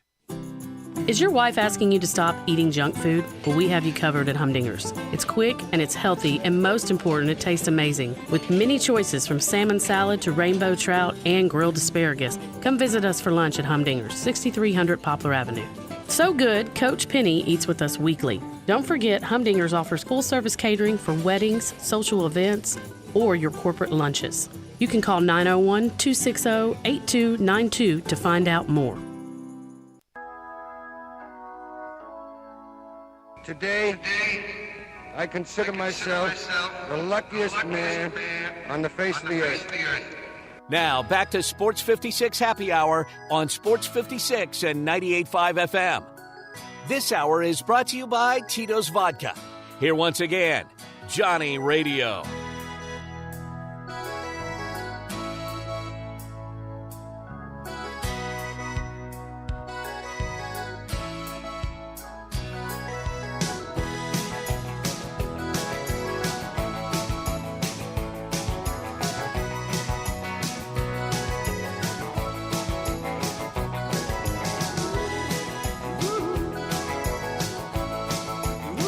Welcome back to a little Sports 56 Happy Hour. I'm your buddy Johnny Radio, hanging out with Jay Morgan. Thank you so much to Evie Van Pelt, who joined us in the last segment. We talked a lot of Ole Miss sports, basketball, baseball, football. The Lady Rebs play tomorrow. More than likely Mississippi State, 1 o'clock on the SEC Network. And then if they do win that one, they'll get to play probably South Carolina, the number 1 team in the country, who's 29-0. Now, it's about time to get into a little Hardwood where it feels so good. But if you want to make your stomach happy, you ever heard Yummy Yummy to My Tummy? I think it's a song by, I think it's the Beatles. The Beatles? Mm-hmm. There's a party in my tummy. Yep. So yummy. John so Lennon yummy. said that. No, I swear, I think it's those little characters like Poe and Tinky Winky. Yeah, those are the Beatles.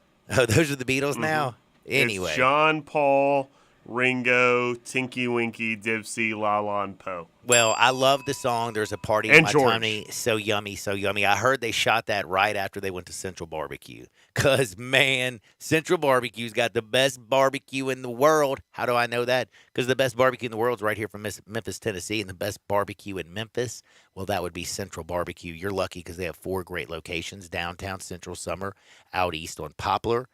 Go to eatcbq.com. You can ship that barbecue anywhere in the world. You can ship it to your friends, some family members, maybe a lady that you love, and then you've got a long-distance relationship. Send her a rack of ribs, baby. Nothing will make you miss home like a big old rack of ribs. Maybe she's going to come out and see you. Central Barbecue, where smoke is their sauce. You don't want some ribs? Well, they got some pulled chicken. They got smoked turkey. They got wings, barbecue nachos, turnip greens, barbecue beans, you name it, they got it at Central Barbecue, where smoke is their sauce. Let's go to Hardwood. This is Access Hardwood. Jay, do you know who Willie McGinnis is? I do. Used to be a really good football Lacrosse player. Football. You know the Patriots and all them, that really good football? Yeah. Well, did you know the reason he's not on the NFL Network anymore? Why? Because of his role, and I just saw the film today. He got in a fight at a restaurant back in L.A. It was Delilah in West Hollywood. Do you think it was after the name of the restaurant's named after Samson and Delilah? I think it's named after one of the Beatles. Oh, okay. It's named after one of the Beatles. Well, he's at Delilah Restaurant. And by the way, can I just tell you something? Very bougie restaurant. And they did have cameras in there, so I got to watch the fight from beginning to end. My man, Willie McGinnis, got up after eating, walked down the hall. All of a sudden, there's some dude, he says something to him. Then he pulls the guy out of his little booth and then beats the brakes out of him. And Willie McGinnis, I don't know if you know this, he's a kind of a big guy. He then grabbed a bottle off a table and busted it over my man's head. Now, Willie's in some deep trouble because they didn't just charge him with assault. He's now been charged with 2 felonies. Assault, brother. He could literally face 8 years in prison if he's convicted on both of the cases. Now, Willie McGinnis, after this video has come out, came out and apologized. Not to the man he beat the brakes off of, but to his family. He said, I had a lapse of judgment in my behavior. To my family, community, and my friends, please know I feel horrible for my actions and I take full responsibility. You didn't say you're sorry to the dude who you almost killed inside of a restaurant. Well, we don't know if he deserved it. The video, I mean, the dude. What if he said something really mean? His back's to Willie McGinnis. There's like 2 tables in front of him. In the video, it literally just shows him sitting there. Like, what could he have said that was so bad that, I mean, you can say something like, hey, you catch somebody on the wrong day, say the wrong thing, I can understand, sparks starting to fly. Mm-hmm. But this beating, it took like everybody in the restaurant to get Willie McGinnis off this poor guy. But what if he said something mean again? Does he deserve an apology? That's you know the what? question If here. he said something that he is said something mean, heinous. Yeah, wait, just mean. If he He's said a something mean mean, guy. you know what? I guess you don't have to apologize. You don't have to apologize. You apologize to your family.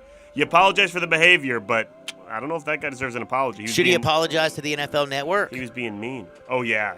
I mean, come on. You got to apologize to your bosses. That's apology 101 right there. That is apology 101. I mean, that's the first rule they teach you in apology school. Now, shockingly, Willie McGinnis has pled not guilty. And you know who else pled not guilty today? Judge Judy. No, she's a judge. She doesn't make pleas. Who pled not guilty, John? In the Vegas beatdown case, Alvin Kamara pled not guilty to 2 criminal charges stemming from his role in a beatdown of a man outside of a Las Vegas nightclub. That was last year. It was I feel like Alvin Kamara is in a lot less trouble than Willie McGinnis. He doesn't have felonies hanging over. Well, that guy might have said something mean. Oh, it looks like he did. I ain't gonna lie to you. Said some mean things. One thing. I hope everybody's listening. This is a very important life lesson. Don't step to a professional athlete. It's probably not going to end up really good for you. You know what I mean? That's right. You know why they're pro athletes? Because they're big, strong, and scary. Big, strong, and fast, I was going to say. Oh, and fast. Usually big, strong, and fast. They're scary. Beats the brakes out of pudgy, lumpy, and large. That's what I've noticed, at least. Now, I also noticed something else. Would you ever if you were speaking of Vegas, if you were at a Vegas hotel and there were 20 kickboxers at this hotel for a kickboxing championship from all over the world, if you were that hotel group, worldwide, would you put the 20 kickboxers on the same floor where they were having a WWE wrestling match that night? So you have 20 kickboxers and you got 20 professional wrestlers. Now, is wrestling choreographed? Are they more like actors than athletes? Absolutely. Well, they're both. They're both. They're not more one or the other. Okay, so they're 50-50? 50-50. So they're 50% athlete, 50% actor. Maybe 60-40, but 60 So athlete. they're kind of like Rocky. 50% actor, 50% Rocky Balboa? No, so that's 50-50, then they're more than 50. See, Rocky's more actor than actual boxer, right? I mean, he's a little bitty dude. I don't know. Some of the acrobatics are crazy. They're acrobats. Are acrobats athletes? Yes, they are. So 70-30 then, I'll say. 70-30 athlete 70-30 to actor? athletes. Okay, Rocky Balboa, 80 actor, 20 athlete. I mean, he did get 60-40. 60-40. 60-40. 60% You seen actor. Rambo? You seen Rambo? That is true. First Blood. I mean. Ooh. And also, don't forget when he fought the Russian, Mr. T. Drago and Mr. T. Man. That's why Rocky 2 is the best one, because you get Rocky. Which one do you get 2 fights? Where he fights Drago and who's he fight at the beginning? The other guy. No, Drago beats Apollo Creed to death. So 2, yeah, that's right. You do get 2 fights, but yeah. Rocky's only in one of them, okay? Yeah, that's right. That's Rocky 2. Yeah. Why am I talking about Rocky? Yeah. Sorry. To get back to my story. So the WWE wrestlers are hanging out now in the lounge area, and guess who just walks in talking all kinds of poppycock? Well, the kickboxing group. Classic. Do you know the guy the guy that was there just won the kickboxing world champion? So he's like the greatest kickboxer in the world. Problem is, these guys in the WWE are like all 250, 300-pound men. The kickboxers were all like, they were from like 5'4". Like the biggest dude was like 6'1", like 200 pounds. The kickboxers got in an actual fight with the WWE wrestlers. The kickboxers threw the first punch, according to the video. The kickboxers were talking all the trash, saying that they were fake fighters to the WWE. Who do you think ended up winning a 12-minute melee brawl between kickboxers and WWE superstars? Wrestlers. They beat the brakes off of those kickboxers. Like, it was bad. One of the little kickboxers did a little spin kick and kicked one of them, and then the dude just grabbed him by his hand, picked him up, and pile-drived him on the ground. And then once he got him on the ground, just beat the brakes out of him. Wow, a rare victory for the wrestling community, because everyone's like, wrestling's fake, right? Dude, let me tell you something. Wrestling's fake, right? Bring those wrestlers to a UFC match. I'm putting my money on them wrestlers. Well, hey, Brock Lesnar dominated the UFC, was a wrestler, dominated the UFC circuit, then back to wrestler again. I wonder what the Ultimate Warrior would have done back in the day. Let me tell you something. No, that's, let me tell you something, Yeah, but they all brother. sound very similar, The Ultimate Warrior, and the Ultimate Warrior, he would grab the rope. And shake it. And the Undertaker kind of sounds like that, too. They all sound like that a little bit. And don't forget Macho Man Randy Savage. Macho Man Randy Savage. Ooh, yeah. Ooh, yeah. Ooh, yeah. Man, I'm telling you, I don't know what. I wanted to save this for Dustin Starr, but I was too exciting. And I had 3 fight stories. And just when the WWE beats the brakes off the kickboxers, I don't know. I just loved it. Ooh, yeah. John, I have a story about bears. Cocaine bear? Not cocaine bears. Just regular Winnie the bears. Pooh. No, John. How about another bear I know? Cocaine bear, Winnie the Pooh. I don't know a lot of bears. Yogi Bear? Oh, Yogi Bear. He is a bear, isn't he? Hey, boo-boo. He's a very loves small, picnic baskets. Sweet bear, isn't he? No, that's Boo-boo is the small, sweet one. Yogi's big. Oh, hey, Boo-boo. Okay, hey, boo-boo. I got you. All right, no, give me your story. I apologize. What are you talking about? You're talking about a bear, aren't you? Picnic a basket. Yeah, John, the National Park Service. They are the National Service for Parks. They have put out a press release, an official press release, on National Park Service letterhead. Says it advised park goers facing a bear attack, do not push a slower friend down. If you come across a bear, never push a slower friend down, even if you feel the friendship has run its course. Hold on, is this a real... That's what it says. Is this a real PSA? It really is. They put out a press release, and someone replied to the tweet and said, what if you are the slower friend? To which the National Park Service replied, check in on your friendship before you head to the woods and encounter bears. I do have to say this. If I'm out with a group and let's say I'm six deep, me and 5 friends, and we're all in the park, before everything starts to go hot haywire, like I'm already planning ahead. I know which person I'm pushing down. If That's a what bear you think does about come before you Like go? I'm telling you, I already got it planned out. Like, you know what? You really ticked me off about 2 Saturdays ago. I don't know if you remember this, but you didn't share what you had. Do you know what you do? And remember, sharing is caring. Do you know what you do if you do encounter a bear in the You're woods? supposed to stand up as big as you can. Right. Put your arms in the air and go, rawr. Yeah, which may, hey bear, Hey, bear, hey bear. And the bear will see that you're big and scary. You make yourself big is what you do. That's why you put your hands in the air. They used to tell you to play dead. And that's what you do if you're being attacked by the bear. You cover your carotid arteries and you lay down and you play dead. That's how you play dead with a bear. But first, you have to make yourself big and say, hey bear, hey bear. If you follow me on Twitter at Johnny_radio, laugh at me. It's kind of weird that you brought this up because, or I think I liked it earlier, but there was they were showing a lion in Africa yesterday. What about a tiger? No, it was a lion. And a bear? It had the mane. Oh, my. That's what I'm saying. Oh, yeah. Okay. Well, the lion, by the way.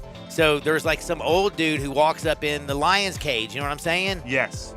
And there's another dude in the cage, and the other dude's just trying to bring some food and put it there. Well, the other guy's just trying to keep the lion's attention so the other dude can come into the cage. So he comes in, he brings the food, and then he drops it, and then he turns around, and he starts walking away. Number 1, don't turn your back on a lion, man. Ever. Never turn your back on a lion. Never. And number 2 is they say you should not run from a lion. No, you shouldn't. Do you know what happens if you run from a lion? Chases you. And do you know what happens when they catch you? They kill you. They drag you off into the woods and eat you. And that's exactly what happened to this poor 70-year-old dude. Poor guy. And I'll tell you again, I hate to say this, if he would have had a good PSA. Should have made himself big. You have to make yourself big, and you don't run. Is that what you do to a lion? I know you do it to a bear. Nope, you do it to a lion. Whatever you do, you stand there and you do not run, because it said the lion person on the Twitter this morning said that you have to stand there and just look at him dead in the eye. We need to find a zoologist to come on the show once a week and do. I didn't know I was going to talk about animals this much today. Well, I love animals. I do too. I took my dog on a walk this morning. Except flamingos, they're jerks. I hate flamingos. There's a bird though. Is it really an animal?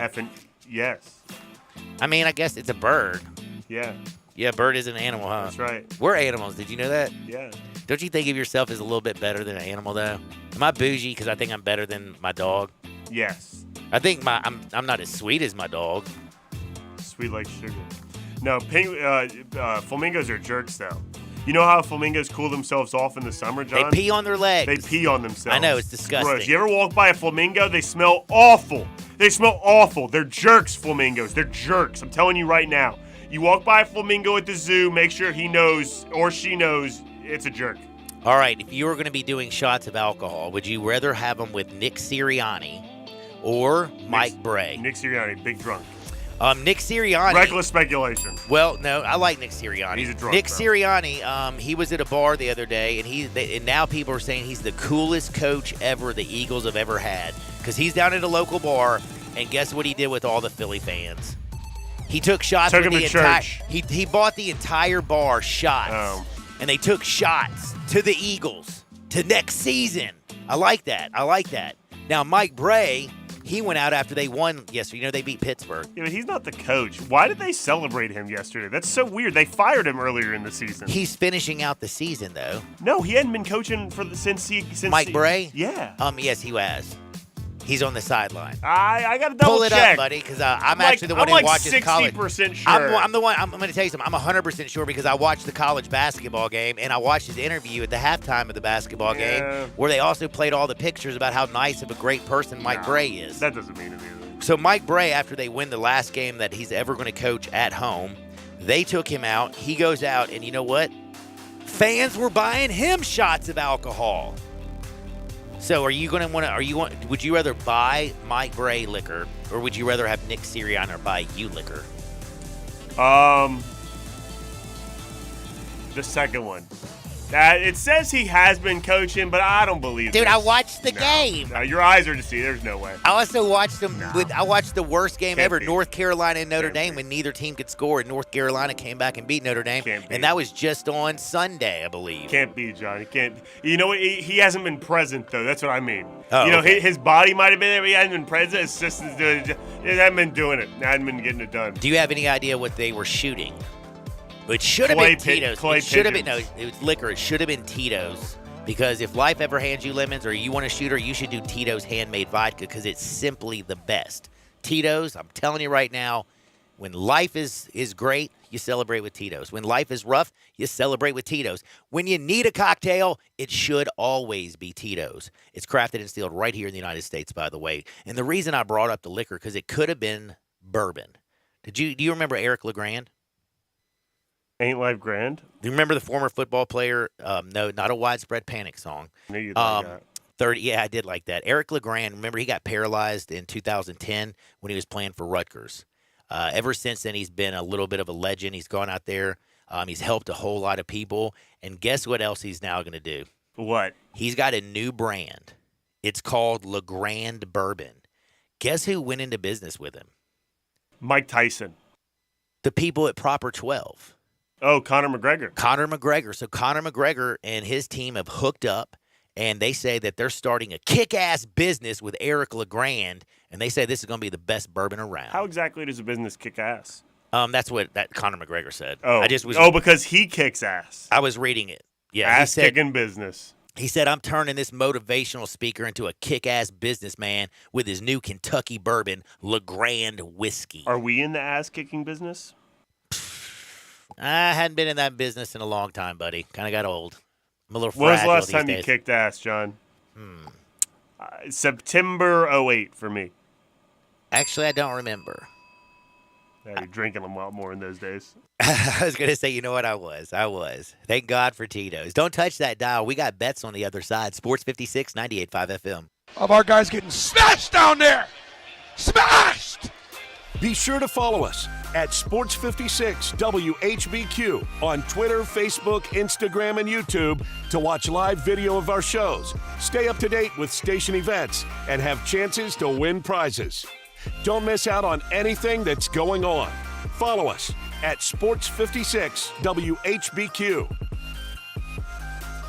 Have you been looking for a cigar lounge that's laid back and offers style and a full bar and a great selection of cigars? Now let me tell you about the G-Spot Cigar Lounge, Memphis's premier cigar lounge offering a wide selection of cigars, open 7 days a week starting at 12 noon for your smoking pleasure. Come kick back, enjoy a beer or a cocktail and a cigar while watching sports on one of their several TVs. G-Spot Cigar Lounge on Instagram and Facebook at the G-Spot Memphis, located at 6135 Mount Moriah Road, Suite 116. Case IH is a proud supporter of the Mississippi Farm Bureau, and thanks to a membership benefits partnership, Mississippi Farm Bureau members receive a discount of up to $500 on every qualifying Case IH tractor and piece of equipment you purchase. This discount may be used with other promotions, rebates, or offers. So join Mid-South Ag Equipment and the Mississippi Farm Bureau and pocket up to $500 in savings. Call Mid-South Ag at 662-890-3141 to get your discount today. Finding great candidates to hire can be like, well, trying to find a needle in a haystack. Sure, you can post your job to some job board, but then all you can do is hope the right person comes along, which is why you should try ZipRecruiter for free at ZipRecruiter.com/free. ZipRecruiter doesn't depend on candidates finding you. Its powerful technology identifies people with the right experience and actively invites them to apply to your job. You get qualified candidates fast. So while other companies might deliver a lot of hay, ZipRecruiter finds you what you're looking for. The needle in the haystack. 4 out of 5 employers who post a job on ZipRecruiter get a quality candidate through the site within the first day. ZipRecruiter, the smartest way to hire. And right now, you can try ZipRecruiter for free. That's right, free. Just go to this exclusive web address, ZipRecruiter.com/free. That's ZipRecruiter.com/free. ZipRecruiter.com/free. Once in a while, we hear about something new that's actually good. One of those things is Sunrise East on Popper. All the great things you expect from Sunrise on Jefferson, just further east for those of you that can't get there. Perfect breakfast and lunch served fast and fresh, made just for you with the care of people that care. A chain restaurant isn't going to have a staff that genuinely care about your happiness. You can go anywhere for lunch or dinner, but if there are 2 Sunrise locations, why would you go anywhere else? But you gotta be willing to take the hit and not pointing fingers saying you ain't where you want to be because of him or her or anybody. Cowards do that, and that ain't you. You're better than that. Now, back to Sports 56 Happy Hour on Sports 56 and 98.5 FM. This hour is brought to you by Tito's Vodka. Here once again, Johnny Radio.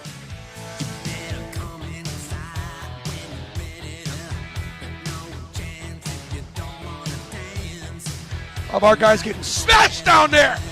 Smashed! Welcome back to a little Sports 56 Happy Hour. I'm your buddy Johnny Radio. Jay Morgan's on the other side. That voice was Bruce Pearl. Man, Auburn had Alabama on the ropes, and Alabama came and ripped it from their hearts. Joke! And if you listen to Bruce Pearl, he was a little ticked, especially in the game. I do have to admit, I think it was Johnson who just got mugged when he went inside the lane. I call him Big J. Big Johnson could not. He got smashed. Big penis. No, he's Johnson. Oh, that's his name. He got smashed. But that's that joke in Austin Powers. Johnson. Is that really? Yeah, at the end, and then the second one, the spaceship. The first one, spaceship looks like a penis, and the second one, the spaceship looks like a giant pair of boobs. So does the Blue Origin, by the way. Melons, big, juicy melons. Oh, that's a really great. I remember that. Are they nice and firm? You tell me. Hey, look at that spaceship.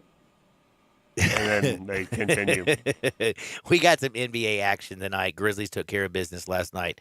After a back-to-back, they dropped the Lakers. They dropped the Rockets. You know what they did to the Rockets last night, John? They beat the brakes off. Of our guys getting smashed down there. They smashed them. Now, tonight, who's going to get smashed? The Mavericks are playing on a back-to-back, and the Mavericks can't win with basically Kyrie and Luka. That's an interesting point. The experts right now, weirdly enough, have Dallas favored by 4. Is the lock of the year 76ers plus the points in American Airlines Center?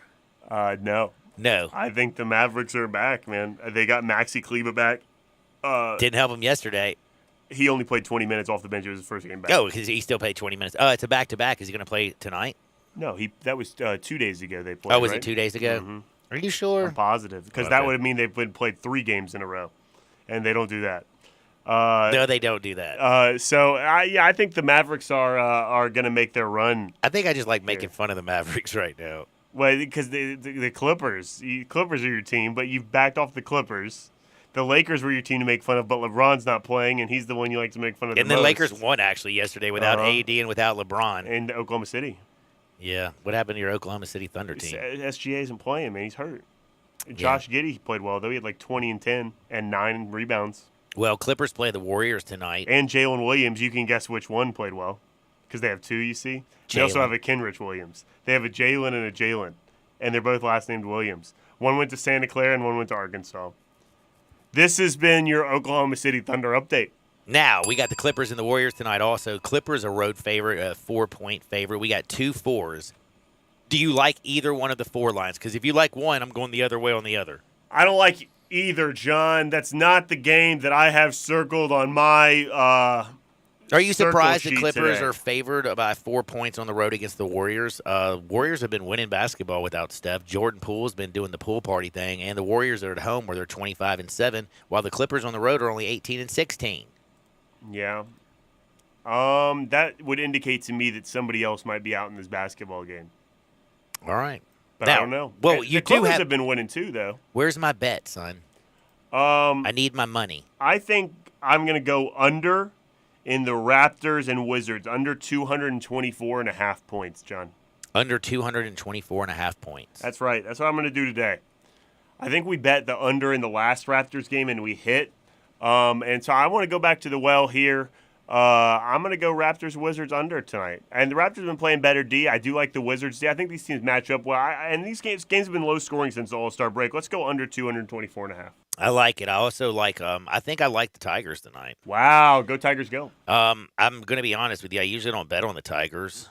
I really don't. I just feel like going down to SMU, I think Kendrick Davis is going to go off. I think the team's finally getting healthy. They're going to be ready on Sunday to play Houston. I don't think they're looking ahead. They know how important tonight's game is. I think they go in there and they beat the absolute brakes off of SMU. Almost said Houston. Getting ahead of myself. Getting a little ahead of myself. Oh, what a great show. I appreciate your time and all the efforts, especially from Jay Morgan, Evie Van Pelt, and, of course, Isaac Simpson.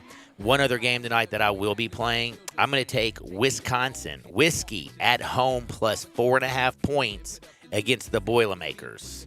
I'm just not sold on this Purdue team. That line should be a lot larger. Take the Badgers at home plus the points. You in it? Man it. You're in it to win it? I play the music late, John, so you have 15 seconds. Everybody, do me a favor. Enjoy the Tigers beating the brakes off of SMU. Get out there, make the world a better place. We're going to see you on the flip side. Peace.